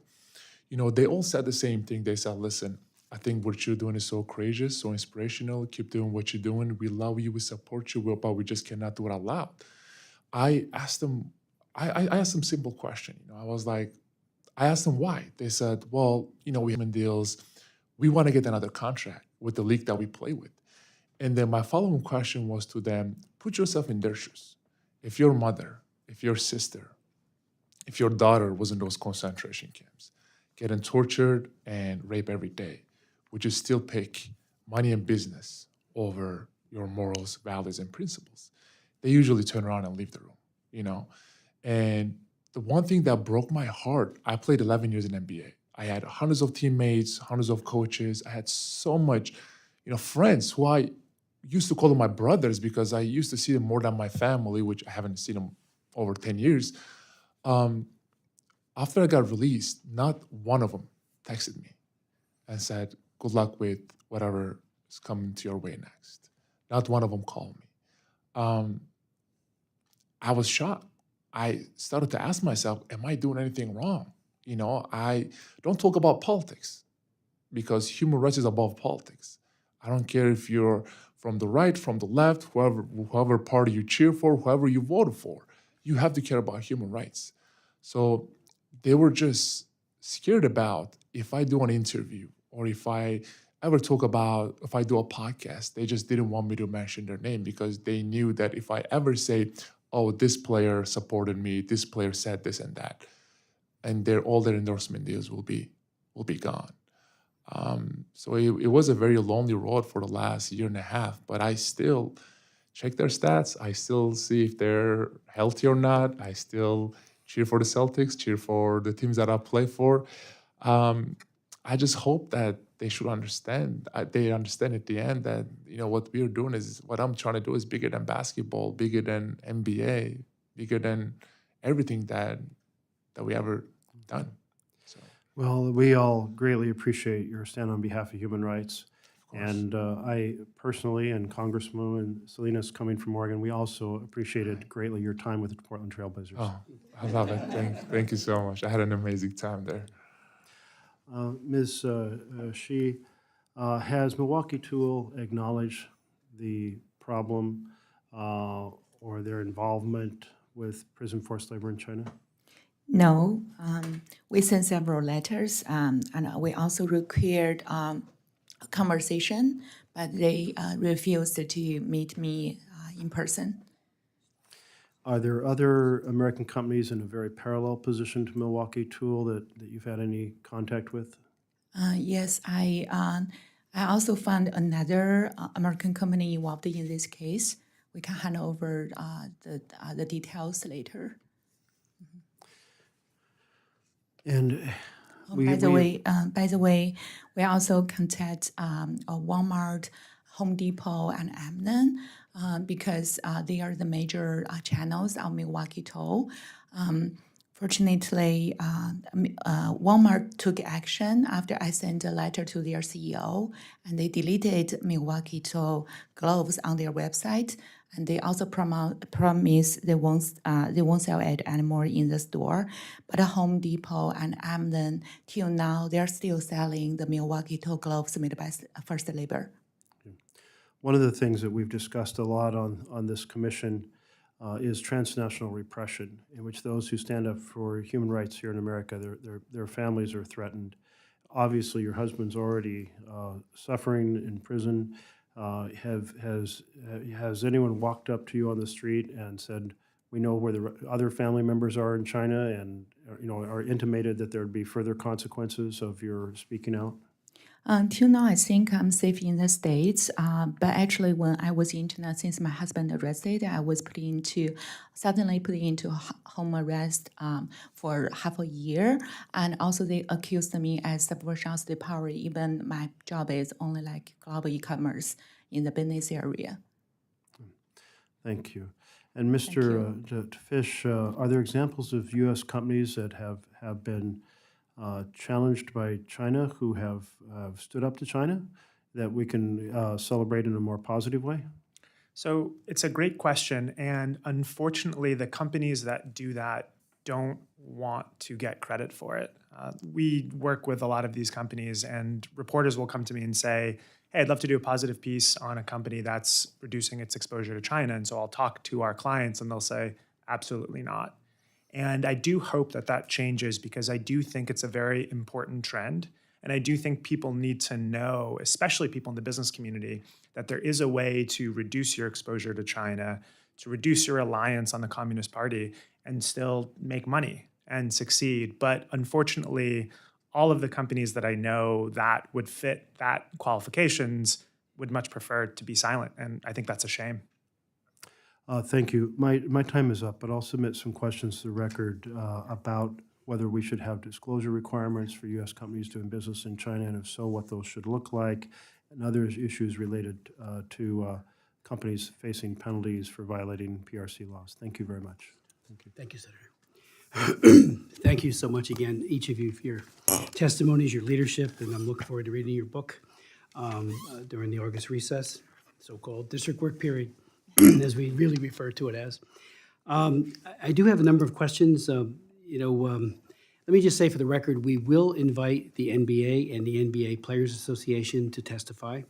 Obviously, they're free to turn us down. I hope they won't. I hope that they realize that the courage that Enes Cantor Freedom has provided is something that they all ought to ascribe to. Injustice need not be forever, and I would argue cowardice need not be forever. Money should not trump standing up for people who are being, as you pointed out, Mr. Freedom, who are being raped every day, who are being so horribly mistreated. Children, it is genocide. And genocide, remember what Lemkin said, who remembers the Armenians many, many years back, which when he coined the phrase genocide. Same goes for the Holocaust. We really do need to be much more vigilant and strong, and you have done that at great cost to yourself. And I'm in awe of that kind of courage. And the fact that the others have not, and I'm sure in their heart of hearts, many of your fellow players do have strong concerns about what is going on in all of China, but also in Xinjiang with the genocide. And so thank you for that leadership. We will invite them. We'll invite Milwaukee Tool to come and others. And I would point out that we had a number of hearings. I chaired one in the Atlantos Commission, our distinguished chair at the time, now co-chair, Senator Merkley, before the Olympics. And we had companies come and testify. And I remember Coca-Cola, I asked them specifically about the genocide, and it was like he lost his voice. Wouldn't say a word because of fear of losing market access. And again, the more that we enable the Chinese Communist Party through our acquiescence to those bullying tactics, the more that they will use them. I remember even when Liu Xiaobo got the Nobel Peace Prize, there were threats made against the Peace Prize Committee and others. And it was like that was the last we heard of it. And I was there. I'm the one who led the effort in Congress to have him and two others named as Peace Prize recipients. And it was like forgotten so quick because China was threatening whole countries about their support of Liu Xiaobo. They wouldn't even let his wife go, and accept the Nobel Peace Prize. So, but again, Senator, I do thank you. You had those corporations here at that hearing, and it was very telling how fearful they were of saying just one word about the genocide and about all things human rights-wise with China. We had argued, just for the record, very vigorously. Senator Marco Rubio and I had written letters to the Olympic Committee because they got these bogus assurances from the Chinese Communist Party that they would adhere to human rights. It was like, are you kidding me? It's deeds, not words. Their words are very deceptive, if not outright lies. So, and in this case, it was. In the issue of having the Olympics, it's too bad that the Genocide Olympics did occur there. I'm all for the Olympics, but not there. and as we all are. So I do thank you again for all of that. We will invite the NBA. I hope they say yes sooner rather than later, because I think if a few others follow your courageous lead, it could have a very cascading positive effect on human rights, because now they know so they barred the Celtics TV coverage in China for a while. Big deal. I mean, is money everything? I hope not. And, it was discouraging to watch Bill Gates as he met with Xi Jinping the other day.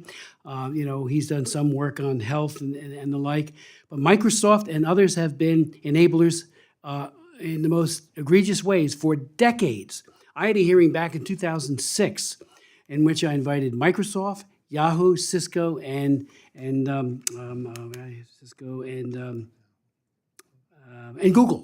Google to talk about how they were censoring and providing personally identifiable information on users to the Chinese secret police. So I swore them all in. I asked, why are you following that? Yahoo had given up all this information that put Shurtao into prison for 10 years about the Tiananmen Square remembrances. 10 years for just conveying to a human rights group in New York how they were being censored about what they could say about Tiananmen Square. We had, during that hearing, the Google that you would get in China, that showed that Tiananmen Square, and not a single mention of the massacre, of the bayoneting, all part of the big lie. The bigger the lie, the better, I think, from the Chinese Communist Party. And they were all part of it. I pointed out that IBM, and I read a book called IBM and the Holocaust, and IBM then called my office and was complaining, very well footnoted, about how they helped the Gestapo go after individuals because they had very, very good capabilities. They shared it all with the Nazi Party and the Gestapo, and they found Jewish people and others who were unmentionables and obviously put them into concentration camps. So it was really what a telling, and here we have it being repeated now as it was in 2006 at this hearing. So we need to learn from it, and big corporations and tech really need to do far more to be on the side of freedom and democracy and not on the side of human rights abuse. Let me just also, Ms. Scher, to you, are you in any kind of contact with your husband? What is his welfare and? Yeah, so since January this year, my family members can visit him, but before that, 3.5 years, we couldn't visit him. But still, my letters to him through my sister-in-law were outseized by the prison, and even some photos of me and my 7-year-old daughter, and they just deprived the photos, and so it's really hard for me to contact with him. Yeah. The Mr. Fish, one of the issues of the transference of military capability and know-how, dual-use items, which they have picked up almost with impunity to turn into a force that we may face someday, that Taiwan may face sooner rather than later, sadly.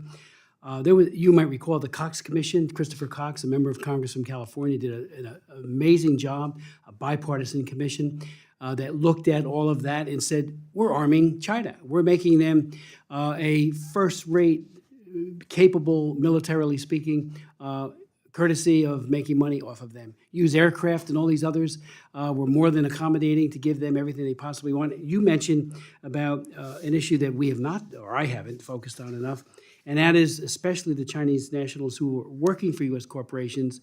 Should the balloon go up and there is fighting, God forbid, but there could be, how at risk they will be. And when you mentioned Boeing, I immediately thought of McDonnell Douglas and Boeing and all of the airlift capability that gives their troops. In the United States, our entire, whether it be American Airlines or United, should we go to war, they get pressed into service to move troops and materiel. Well, what do you think the Chinese will do with our aircraft that we sold them? And, this myopic view that so many have here that just sell and, make a buck and move on, well, that could be used to move troops as well. So you might want to speak to that issue, because Cox Commission was in the 1990s. Why haven't we learned? And again, on the data, if I could I look forward to reading your book. Your testimony was excellent. Your leadership is excellent. Maybe you could just elaborate a little more on what we could be doing to mitigate the damage, because it's, is it too far gone? You know, I was sickened by the Gates interview with Xi Jinping. Xi Jinping ought to be at The Hague for crimes against humanity, not having Americans, business leaders in that case, and American politicians. I look at this in a bipartisan way. When Brent Scowcroft traveled to Beijing right after the Tiananmen Square massacre to assure the Chinese Communist Party, no problem here, I was shocked. He's a Republican, and I spoke out then. I feel similarly about the kowtowing that's going on by some in our government. Thankfully, our first witness is not in that group, Mr. Silvers, and is standing up strongly, but not enough people are. So maybe I could start with Mr. K. Freedom, if you just wanted to further comment. Yes, of course. Thank you. I think even just bringing awareness is very important. But more than awareness, when we're in the locker room, we always say, "Let's play hard, let's play smart, let's have fun." And the coach comes in and says, "Well, don't just talk about it, be about it." So it is important for here to just talk about and bring awareness. But I think we need to figure out what can we do to help those people over there. And like you said, Chairman, this is a non-political issue. This is a human rights issue. So every part of the country needs to just help those people over there, because while we are living comfortably in this country, on the other side of the world, people are losing their lives, losing their homes, and losing their loved ones. So we gotta do whatever we can to help those people over there. So like I said again, I'm not a politician. I'm an athlete. I still consider myself an athlete. So you guys know better than me for what we can do or not. But like I said again, those people over there can't even breathe anymore. So we got to do whatever we can to help those people over there. I do hope you will inspire other NBA players, including the NBA Players Association, to stand with you, and you ought to be invited back based on your skill and your ability, and not the fact that you. Of course, many athletes over there, sign contracts, not only NBA but companies like Nike. I mean, just look at Nike. Nike, stands with Black Lives Matter in this country. They stand with LGBTQ community. They stand with no Asian hate, Latino community. But everybody knows about the slave labors and sweatshops. They keep preaching about how important the social justice issues are, but when it comes to using slave labor, they are one of the biggest company that uses slave labor. So we gotta do whatever we can to put pressure on these companies. So, Thank you. Of course, we will invite Nike as well. I love it. You sure? Yeah, last Saturday, we went to Home Depot, bring our kids. I have one daughter, she's 7-year-old. Every time she go to Home Depot with me, she will look around and see whether the Milwaukee gloves are still there. She even know exactly the 3 models made in the Hunan Chizan prison. And last Saturday, Daniel, another kid, whose father is Chinese human rights lawyer Chang Weiping, also detained in China, and they just moved to Minnesota, and we hosted them.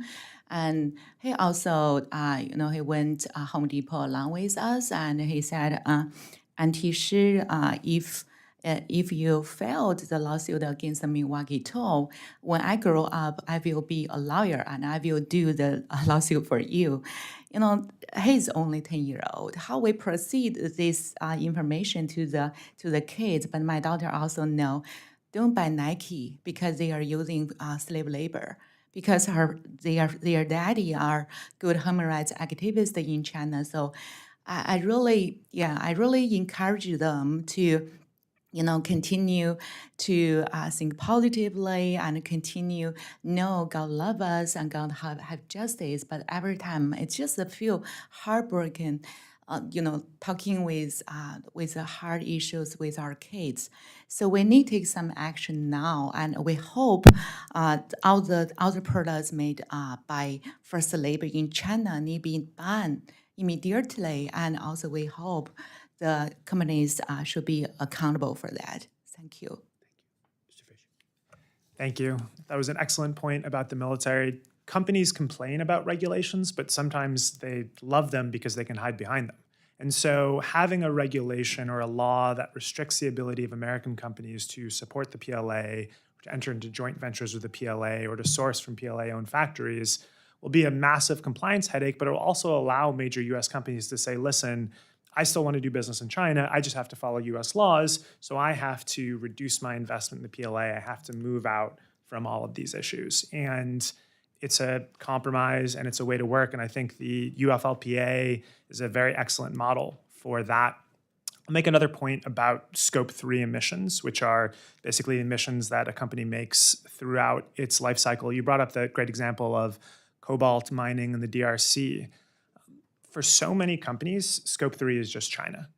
They have such massive manufacturing presences there. So regardless of which side of the aisle you are on climate change, forcing more environmental transparency forces companies to disclose how exposed they are to China and the Chinese market.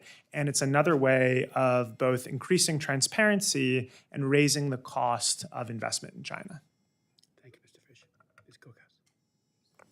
Thank you so much, Chairman Smith, and thank you for that excellent question. So to your final question of are we too far gone?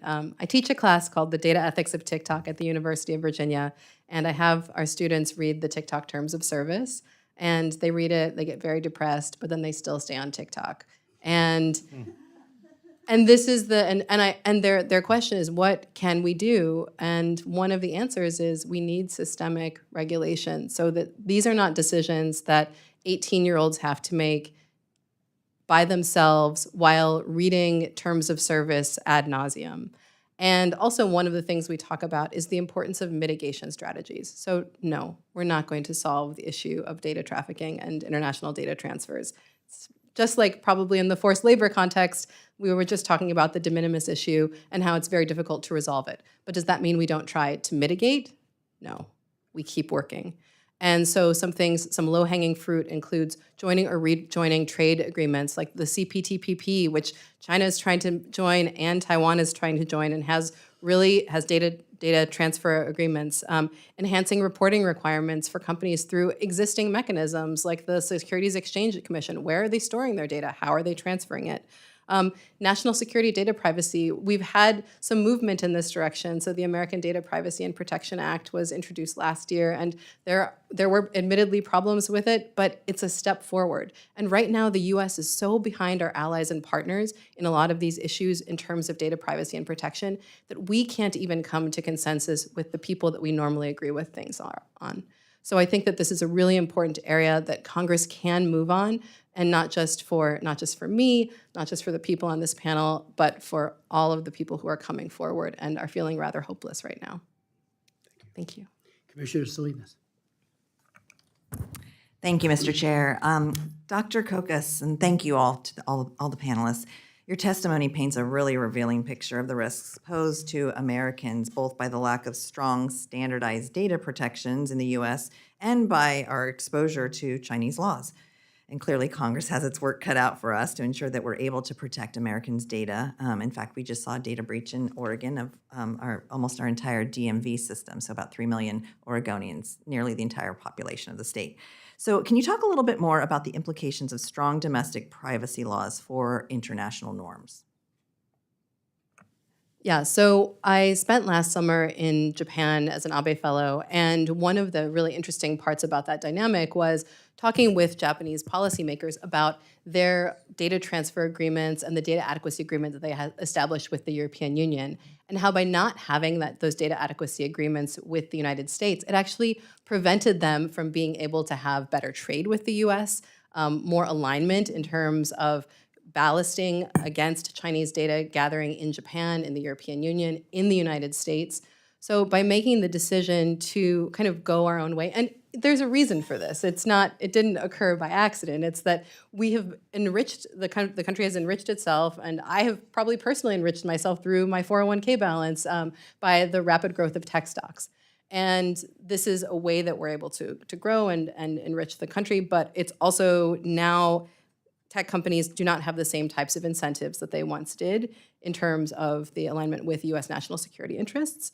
Also, these have become really significant international issues that are driving a lot of national security interests, not just domestically, but internationally. And the power of the Chinese tech sector means that this isn't something that the US can do by itself. So I thank you for your question, and also just to one of my points, the importance of aligning state and national standards and using federal resources to help provide technical support for state organizations, which are really doing their best, but are often faced with quite untenable circumstances. Thank you. Mr. Fish, you noted that the key to addressing corporate complicity in Chinese human rights violations is to promote transparency. And as a reporter, you have no doubt, I'm sure, thought about the consequences of bringing to light previous opaque connections. I wonder, though, whether transparency is sufficient. We heard about the NBA's connections to China. Mr. Cantor Freedom has clearly brought about a high degree of public awareness of how the NBA works to appease the Chinese government to protect its own businesses. We've heard of TikTok making headlines for risking the exposure of Americans' data. These kinds of stories are widely reported. My question is transparency enough to reform corporate operation? And what kinds of disclosures would you like to see that might actually have some teeth? And what, as members of Congress, do we need to do to put those teeth in there? Thank you. I think those are excellent questions. In the spirit of transparency, I'm an ex-reporter. I run a data and consulting company, so I don't want to pretend to be speaking objectively on these really important issues. I think you're absolutely right. I think transparency is a step, but there's far more that needs to happen. I think the national security argument is a very important one, and letting companies know and understand that unless they take action, the US government's going to get very involved in a way that's bad for corporations and bad for the US government. And that if tensions worsen and China gets close to, or God forbid, invades Taiwan, national security concerns will take over, and there's massive amounts of human rights implications with that. And I hope we're careful and can take a deep breath and have conscious debate at that time, but companies need to know that they're going to be in a very difficult situation. And I think the argument that we find to be the most effective, and it's sad that this is true, it's not about national security, it's not about human rights, it's about regulatory risk, and it's about bottom line. And so making it clear to companies that this is how this loses you money, and that reducing your exposure to China has very clear financial benefits. So one of the issues is with hacking and with IP. Companies pay massive externality costs because of all the technology that they just leak into the Chinese ecosystem. And that's a very major cost. And the more that we bring that to light, the more companies can calculate that better on their bottom line. Another one is insurance. Insurance premiums on deals in China are way too low because we're not properly pricing the risk. And the government has a role that it can play in that. And so if you make it more expensive through insurance for companies to make certain kinds of investments in China, it's going to change the math for them, and they're going to do it differently. The other thing that I think is very effective, and I applaud this commission for doing it, is companies are very afraid of being hauled in front of Congress to testify. It's embarrassing, it distracts their CEO time, it allows and forces them to answer difficult questions. So the more that companies understand that, the better it is. And the final thing I'll say is the role that consumers can play. Consumers are far more critical of Beijing, the Communist Party, than Wall Street and then the executive branch of the government, I would argue. And so the more that actual consumers have a voice in their purchasing decisions, the more that they know about where the goods, the labor that they're producing comes from, the more likely that they'll push against what corporations are doing, and corporations will speak to the market and act to reduce their China exposure. Thank you. Thank you again to the panelists, and I yield back. Commissioner Nunn.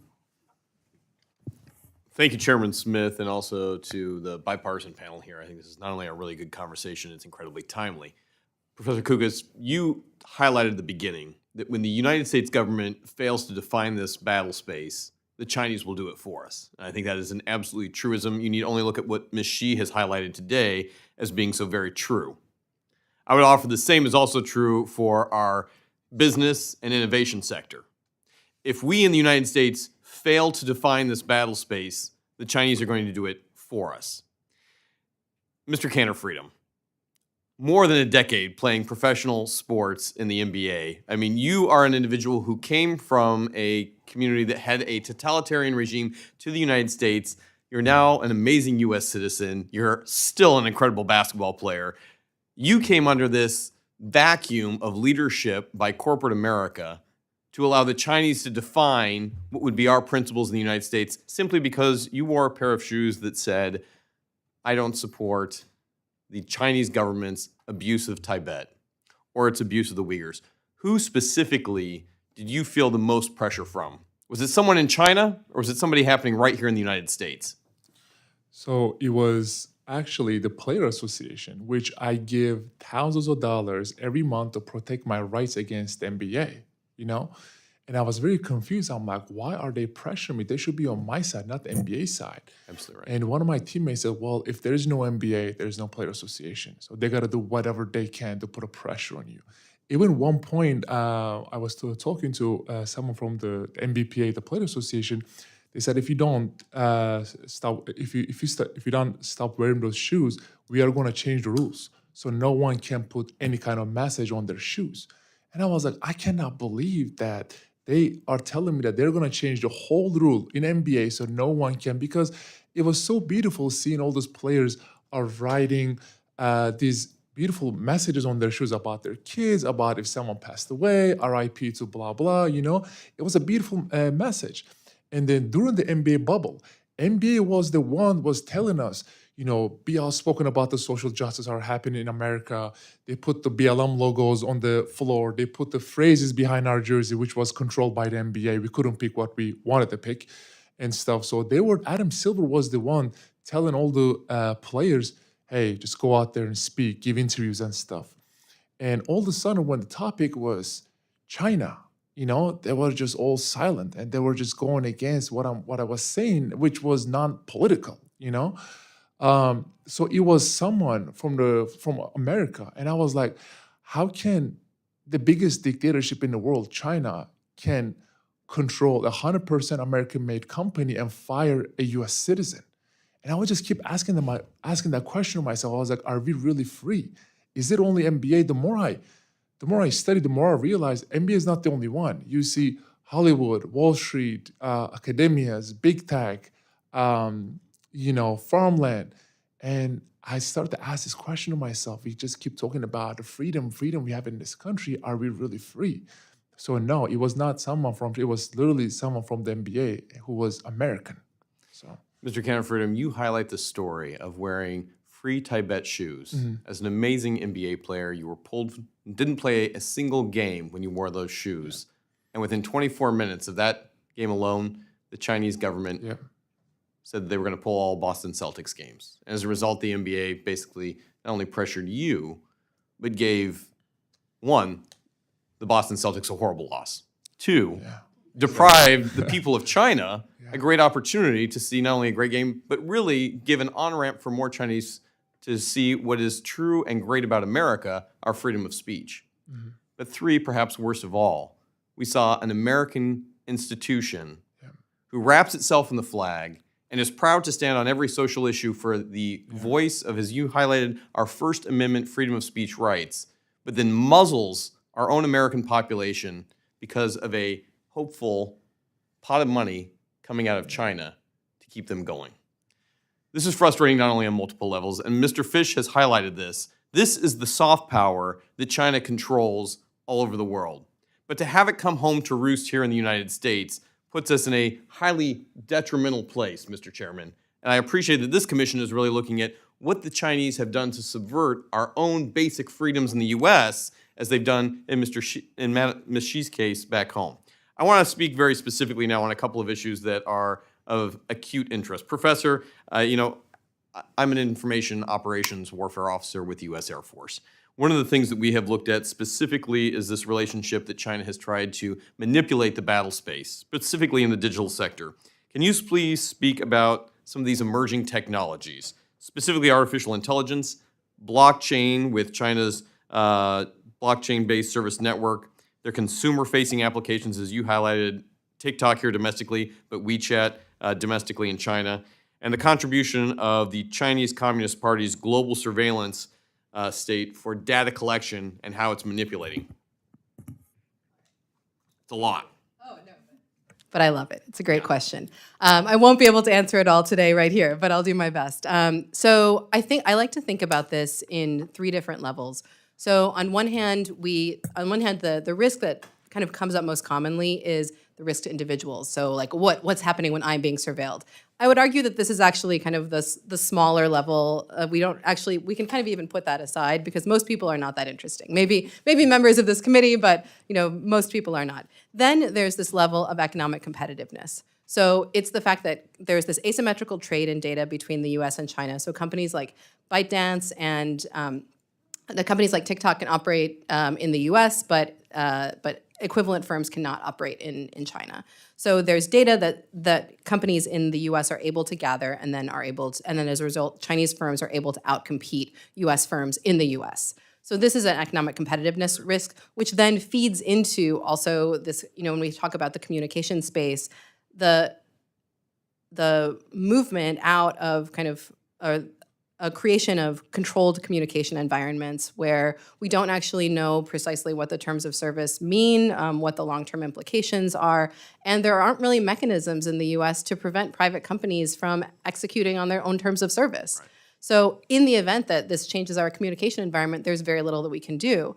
Now, in the context of something like WeChat, people who start WeChat accounts in China and then continue using them in the US, there was a Citizen Lab report that noted that Chinese registered accounts, and even those that switch to international numbers, can still be subject to Chinese terms of service. So we are already seeing this kind of expansive censorship and expansive use of Chinese government extraterritorial oversight in a US context. Now, when we think about the long-term issues of things like generative AI, this asymmetrical trade becomes particularly important because these firms, as a result of civil-military fusion, are pressured by the Chinese government and can be pressured by the PLA to share their insights, to be able to develop new tools in a wide range of different areas, from health to communication to financial services. And these not only outcompete, but they also have dual uses. So one area that I thought was very interesting that I couldn't do a lot of research on because of my lack of clearance was the precision medicine industry and the investment of Chinese firms in the precision medicine industry in the US, and the development not just of new precision medicine tools, but of potentially bioweapons in the long term. So that's something that I would, in your context, perhaps look at in greater depth. Both enlightening and frightening at the same time. Thank you. The other area that you highlighted here is the unseen, or the uneven, I will say, enforcement by the CCP. Here in the United States, at least you have the ability to go in front of a court and have your day. For a recent series of raids done by the Chinese Communist Party on U.S. financial sectors, I'm talking here Bain, Mintz Capital, these growing hostilities, some American companies doing business in China are recognizing that their future there is short-term if they don't completely abdicate to Chinese rules of enforcement. Talk to us about how that is not only a bludgeon to basically force U.S. companies to give up their American principles, but it's also becoming a very dangerous tool that those who are doing business within China are going to be sacrificing, their long-term capital, no longer being U.S. institutions, but really Chinese institutions that happen to operate in the United States. So this is a really important point, and again, I'm happy to discuss in greater depth, but I think that we need to think about this on a couple of different levels. First of all, it's the role that individuals play. So individuals now post-COVID face significant checks on their ability to move. So COVID checks require you to share your passport number or your residence permit, your Chinese bank account number. So to be able to do anything, like be able to go into a cab or rent a scooter or purchase something, you have to be able to follow these checks and be able to submit yourself to this type of surveillance. So people who are working for those companies, both foreigners and Chinese people, in order to continue to exist within a Chinese context, have to follow the essentially most conservative versions of these rules in order to continue to operate. Now, one of the things in talking with people from the American Chamber of Commerce that's been very revealing is that in a lot of situations, it's not actually possible for companies to follow all Chinese laws at the same time. So they're inevitably violating some laws. So as a result, there's always the potential of a crackdown somewhere. And as we're seeing increasingly vague laws, so we just have this espionage law that came out on July 1st that apply to companies in addition to data security and oversight regulations, this increases the difficulty for companies to operate and to be able to operate legally. And I don't know what that looks like for the future and what types of decisions companies have to make in order to maintain their presence in the Chinese market. So I would say that this is an area where enhanced reporting requirements, particularly for Chinese investments, become really important so that at a very minimum, those decisions are more visible. Professor Cocus, I think that those are exceptional recommendations. The areas where I think this commission can be very effective too is holding the transparency. Look, this has got to be a team fight. We have the opportunity to stand for American principles with the U.S. government, with the American people. We also need our business and innovation sector to be on the same page because we are essentially allowing winners and losers to operate in this space, that those who decide to do the bid and will of the Chinese Communist Party get to have some sanctuary and therefore a market share, while those who hold to the same principles that they would operate in the United States are deprived of that. As a result, we're enfranchising the bad behavior of a few corporations who exploit humans, who torture individuals, who sacrifice American principles so that they can get a market advantage over those who are doing the right thing. I think transparency is a huge part of what this is. I thank the chairman for bringing this forward in a bipartisan way. I hope those companies have the opportunity to come here and justify their existence as well. Thank you very much, panel. Thank you, Commissioner Nunn, so very much. Ms. Waxton, I think you're still online. I'm still here. Thank you very much, Mr. Chairman. Good to see everybody. Thank you so much for coming today. This has been very, very enlightening very enlightening discussions. I'm really glad to have been here for it. I do want to ask you a couple of questions, Mr. Fish. Machine announced that it's engaged in independent audits now. Spot checks to address forced labor. Experts like Adrian Zenz have said that these audits would be inadequate if state-sponsored forced labor was in any way involved, as it creates a systematically coercive environment in which targeted groups mobilize through extensive government and grassroots recruitment efforts. With this environment in mind, what tactics have you seen companies like Shein take in hiding the source of materials mined, produced, or manufactured, either whole or in part, with Uyghur forced labor? Thank you, Congresswoman. I think that's an excellent question. You cannot do audits in China today anymore. It is not safe. You don't get concrete information, and you're putting often your Chinese staff in danger. So when you hire a company in China to go do an audit, you're sending someone to a plant and you're incentivizing them to lie. Because what if they go to a plant and they find forced labor, and they know that if they talk out about it, maybe they'll be in danger, or their families or their friends or their children.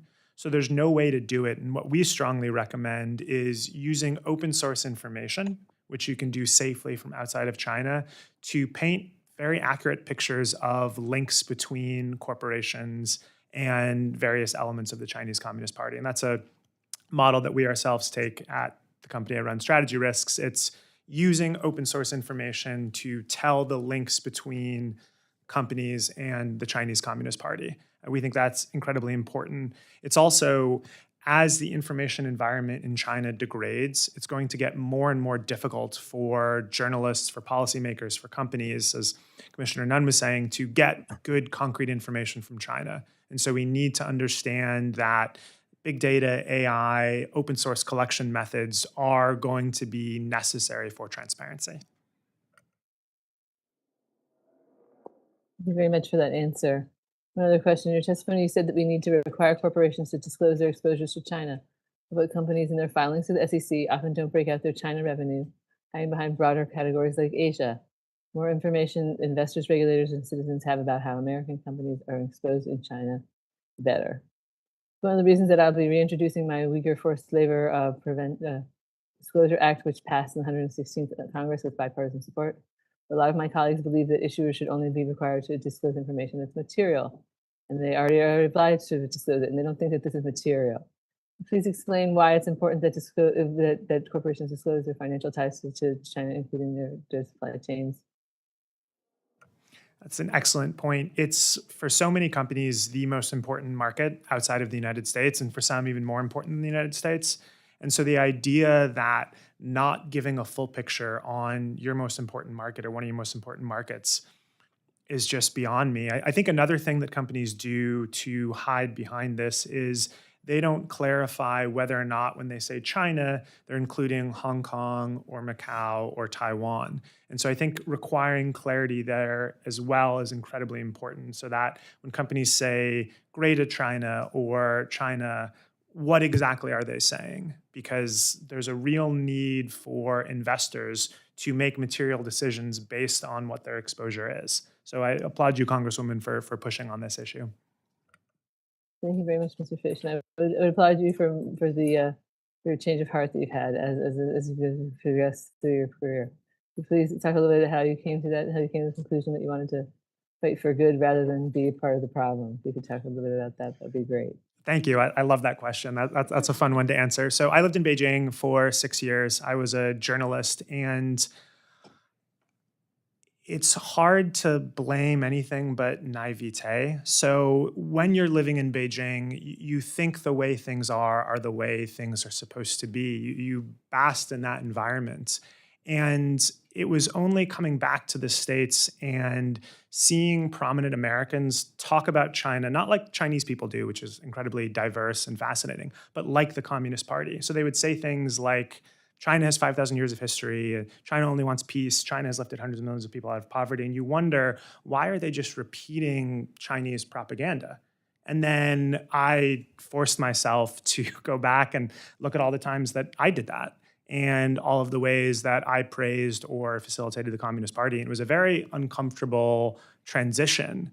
But I think it's really important for us to go through and see how we did this and just be very open-minded about these things. I do worry now a little bit about self-censorship in the other direction. I'm myself very anti-Communist Party, but there are legitimate reasons to support the party, and one has to be able to have a conversation about it. You know, I don't want us to be in a scenario where if someone says something nice about Beijing, they're automatically accused of being a Chinese spy or of being a toady or a lackey. I think we need to have a reasoned debate, and I applaud this commission for the way that it frames these issues and discusses these issues. So thank you for that. Thank you very much. I want to thank all the witnesses for being here today, and I want to acknowledge everything you guys have been through. I mean, it's true that a lot of you are still dealing with the effects of what your families are going through in China here in the US, and I feel really bad for you about that. We're trying to make sure that we can do what we can to stop this transnational coercion. Thank you so much. And even Professor Cocus, I think that you too, even as somebody who may not be considered very interesting, I'm sure you feel very interesting to the Chinese Communist Party. So I would say, lock down all your devices, please. But thank you all so much for coming. It was really fascinating. Take care, and I yield back. Thank you very much, Commissioner. I'd like to now yield to Commissioner Wild. Thank you so much, Mr. Chairman. And let me just commend the chairs of this commission and the staff who have put together an incredibly dynamic hearing with absolutely fascinating witnesses. So much of what we do here in Congress often goes unnoticed by the public, and part of that is just because it doesn't seem that interesting to the outside world. And we've all found that when we can make subjects interesting, people are more likely to listen, and thank you for helping us to do that. I'm honored to be a member of this commission. I just want to say a few things. First, Mr. Freedom, full disclosure, Sixers fan here. I think the last time you and I saw each other was in January of 2021. We were on a Zoom at the peak of COVID and talking about human rights and equal justice around the world. And I think at that time you weren't yet a United States citizen, and you are now one. So congratulations on that. I have to say you're a very good storyteller. You said a couple of times, I'm not a politician, and I suspect that there is a place for you in U.S. politics if you're interested, because you're so good at telling stories. You made the comment that human rights is about politics. You know, and you also very vividly illustrated that fighting for human rights can be lonely. It can be a lonely task. But what we've also seen through this hearing, and what we know if we just look around the world and look at different companies, is that fighting for human rights is sometimes at odds with the almighty dollar. or euro or lira or, whatever currency a company is dealing in, and that profits often transcend concern for human rights. And I think that's what this hearing is all about. It's sad, but I'm glad that we are having it. The only other thing I'll say about your comments, you made the comment that somebody in the Players Association said to you, if there's no NBA, there's no Players Association. I would suggest to the Players Association that they study the power of organized labor and what they have done in this country and elsewhere to really advance their rights. So with that said, Mr. Fish, I just want to comment on your what you said about the power of the consumer. We often have seen campaigns at grassroots levels against products, companies, and they don't start because somebody in Congress is talking about it. They start because there is an activist or a group of activists who are going out there and dispersing information, which of course is a little easier now with social media, and more power to them. Quite honestly, rather than Congress leading the way, what we often see is that governments, and I'll speak for Congress here, often take our direction from what consumers and the population are talking about and worried about and acting or advocating about. So I agree with you that the power of the consumer is huge. Dr. Cocus, let me just say, first of all, thank you for having your students read the terms of service, the TikTok terms of service. They might be the only people in the world who have, but I'm glad somebody did. Some lawyer or group of lawyers spent a lot of time on those terms of service, so it's nice that somebody read them. But you've made some really fascinating points in your testimony, and we've talked a lot about what companies are doing wrong, and I really do worry that often corporate America, or maybe corporations around the world, talk out of both sides of their mouth.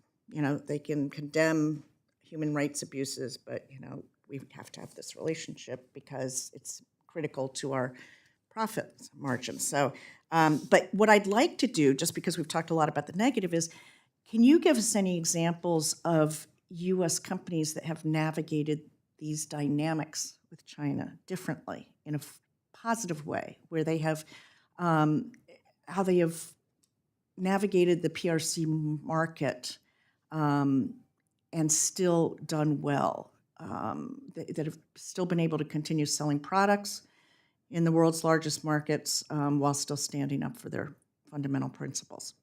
Do any come to mind for you?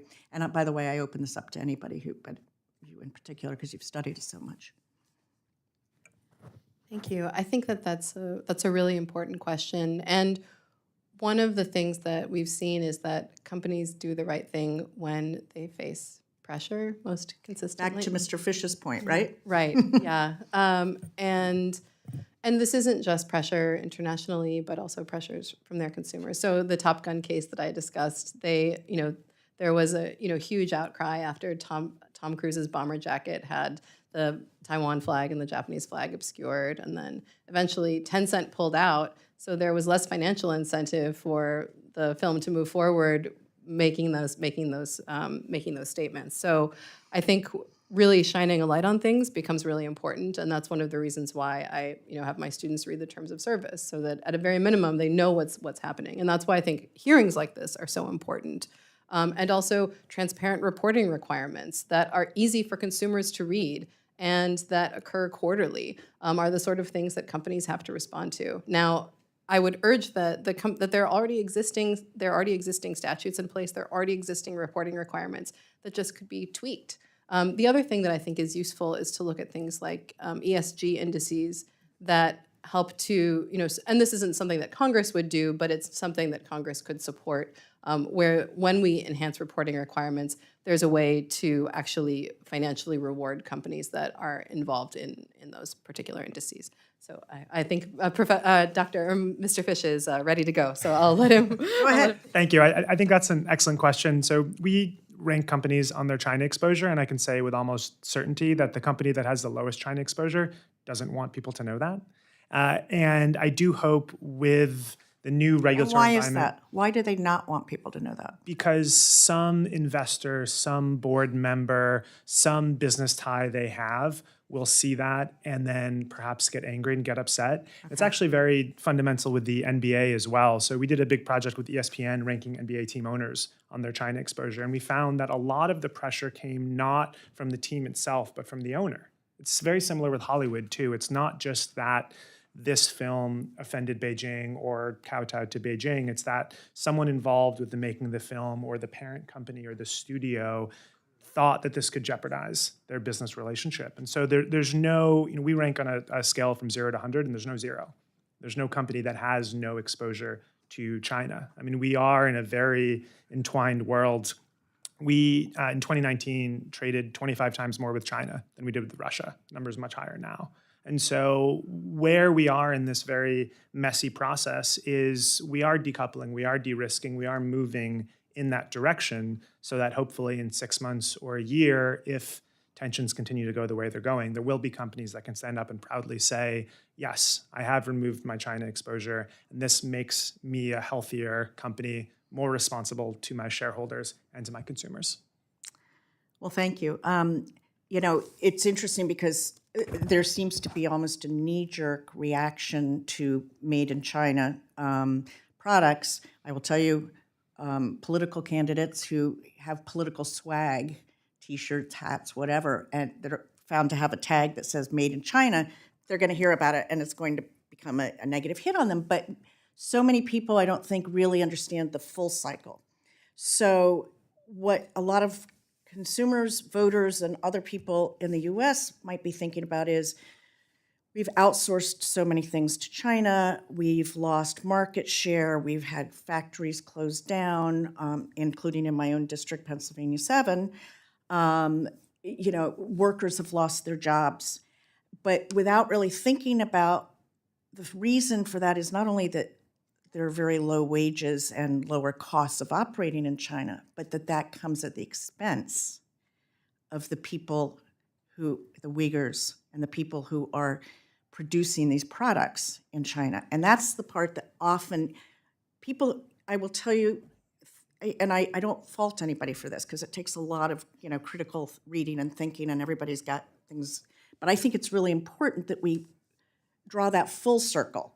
And that it's not just about your factory closed and everybody lost their job, huge and very, very destructive to a community. And why did that happen? Well, because the Chinese can produce it more cheaply. And why can the Chinese produce it more cheaply? And that's really the question when we're talking about human rights that needs to be elevated and really needs to be talked about, not just that we're losing market share. As I said, I represented, or maybe I didn't say it, I represent a district where manufacturing is king. It is the largest sector of our economy, which I'm really happy to report because for a long time it wasn't. We lost Bethlehem Steel, which closed specifically because of steel being, Chinese steel. And really we were on a downward slide. We have come back, and quite honestly, the Chips and Science Act that was passed here is going to make a huge difference in manufacturing communities like mine, and of course we know that the Chinese waged a particularly high-profile campaign on social media against the Chips and Science Act, and I think that there's a reason for that. But I want to switch gears for just a minute let me just finish this line of questioning. As we talk about all of these things, we still have to acknowledge that we are very interconnected. As Secretary Yellen said on her visit to China, we seek to diversify, not decouple. I think that's a really important message, and people have to understand that. Can any of you speak to what more we can do as policymakers to assist businesses that want to invest fully here in the United States but are reliant on doing business in the PRC, at least in the short run, for certain parts or processes? Because I hear about that a lot in my community. Things that cannot be made without things in the supply chain coming from China? How can we support those companies? I'll answer that. There are things that can't be made outside of China, but there are plenty of things that can. And so But that takes ramp up. I mean, let's face it, that we're seeing that right now with semiconductors. I mean, it's going to take a while to get to where we need to be. But go ahead, I'm sorry. So no, I think that's an excellent point, and it does take ramp up, and it's good that we're starting now, or starting over the last couple of years. I think the issue is that so many American champions or American solutions also have large ties to China that aren't economically required. So we'll have to double check this, but I believe Mountain Pass, which is seen as the U.S. solution to the rare earths problem, is something like 7 or 8% owned by Chinese companies.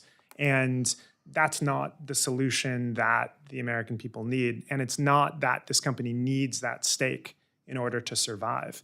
And so when we deal with companies on this all the time, when a company has, say, 1,200 factories in China, the idea isn't shut them all down. The idea is, okay, so of these factories, maybe 10 or 20% are both non-essential, but also very entangled with the Chinese Communist Party.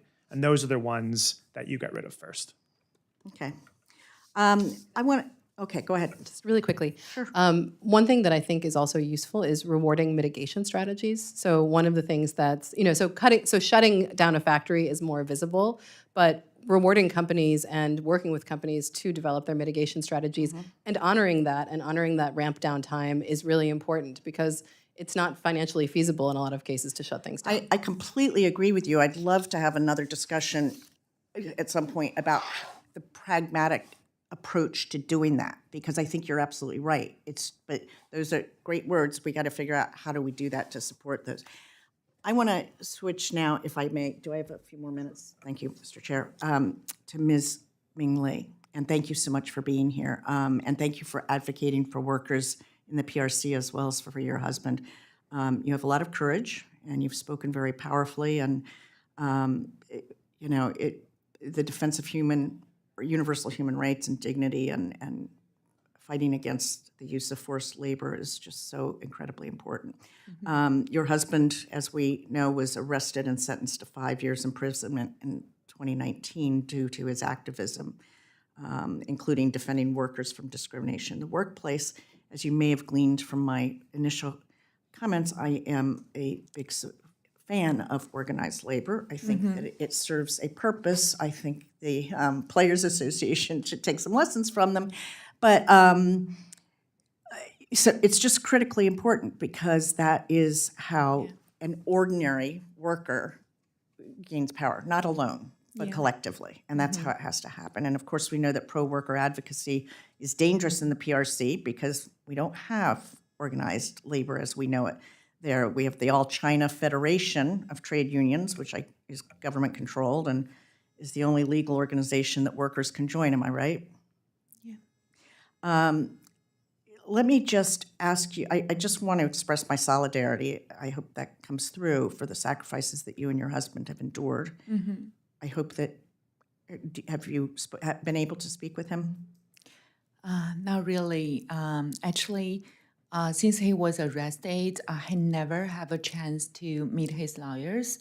I was in China, so we finally came to the United States 2 years ago. But before that, I have like almost 2 years, and I went to the detention center and the court, and also go through all the Chinese procedural law process. I went there 24 times, but never have a chance to visit him, and never have a chance to call him, never have a chance, like, even like recently, my letters are still like seized by the prison, and they just don't. You're not sure he's even receiving them. Yeah, they just don't give the letters to him. When my family members confirmed, I have sent several letters to him, and he said I didn't receive it. So even a photo, because when he was arrested, my girl was only 3-year-old, and they arrested him in front of my girl. The same day I was put into a Blackwood, handcuffed, and also integrated for overnight. Left my girl in the preschool, and they didn't allow me to pick up my girl. And so my girl now is 7-year-old. So almost 4 years, I really want to just give him a photo. You know, as a father, and you really want to see your baby is growing. But even this very tiny, like requirement, and they just the Chinese government won't let him to get that photo. So this is why human rights is so important. I also work in the business area, and my job is to be the global e-commerce director, and I also run the supply chain director for 1 year. I know all of the the business area, but the point here is don't ask the company about the profit. Don't ask about the expense.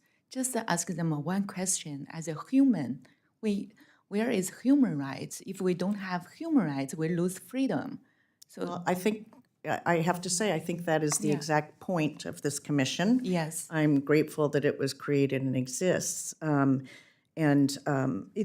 challenges, that's too soft a word, but what your husband has gone through, what you have gone through, what your daughter has gone through,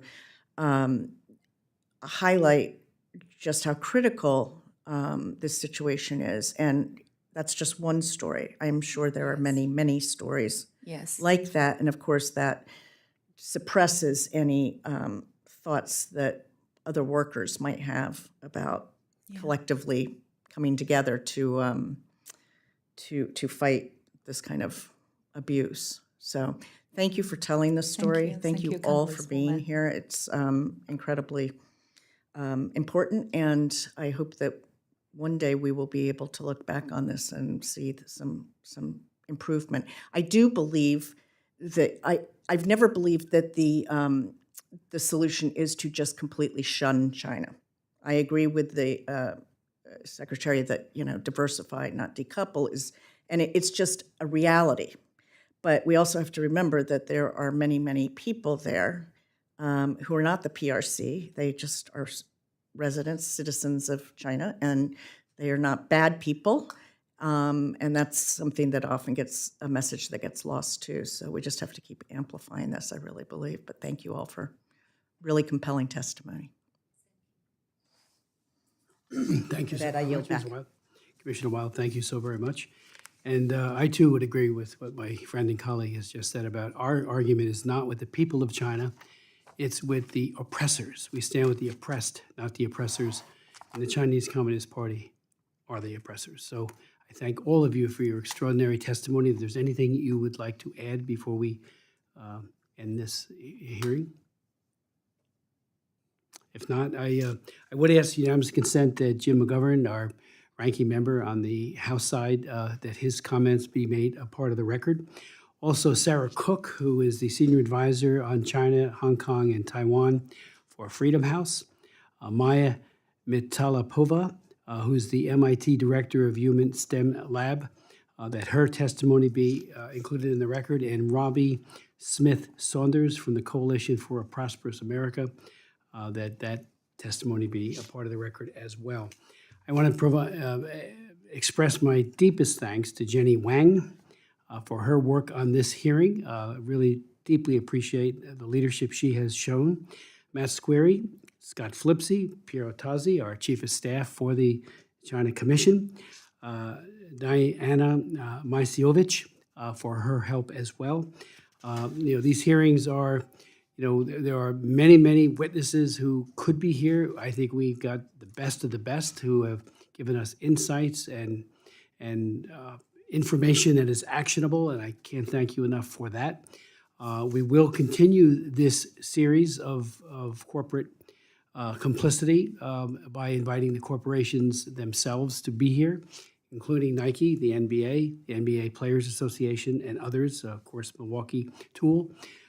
In the past, some have said yes, and I think that's a good thing. I mean, hopefully they'll all say yes, and hopefully they'll come to see that they can make an enormous difference. That the NBA, which is not hurting for money, we're talking about value added in terms of bucks and dollars that they make and players make. It is a very lucrative league without China. So my hope is that the moral imperative that, again, Enes Kanter Freedom brings to a sharp point here at this hearing is heard by them. There are good players who I think want to do the right thing. Hopefully, they'll be encouraged by your leadership to do so. So without any further ado, this hearing is adjourned, and again, I thank you.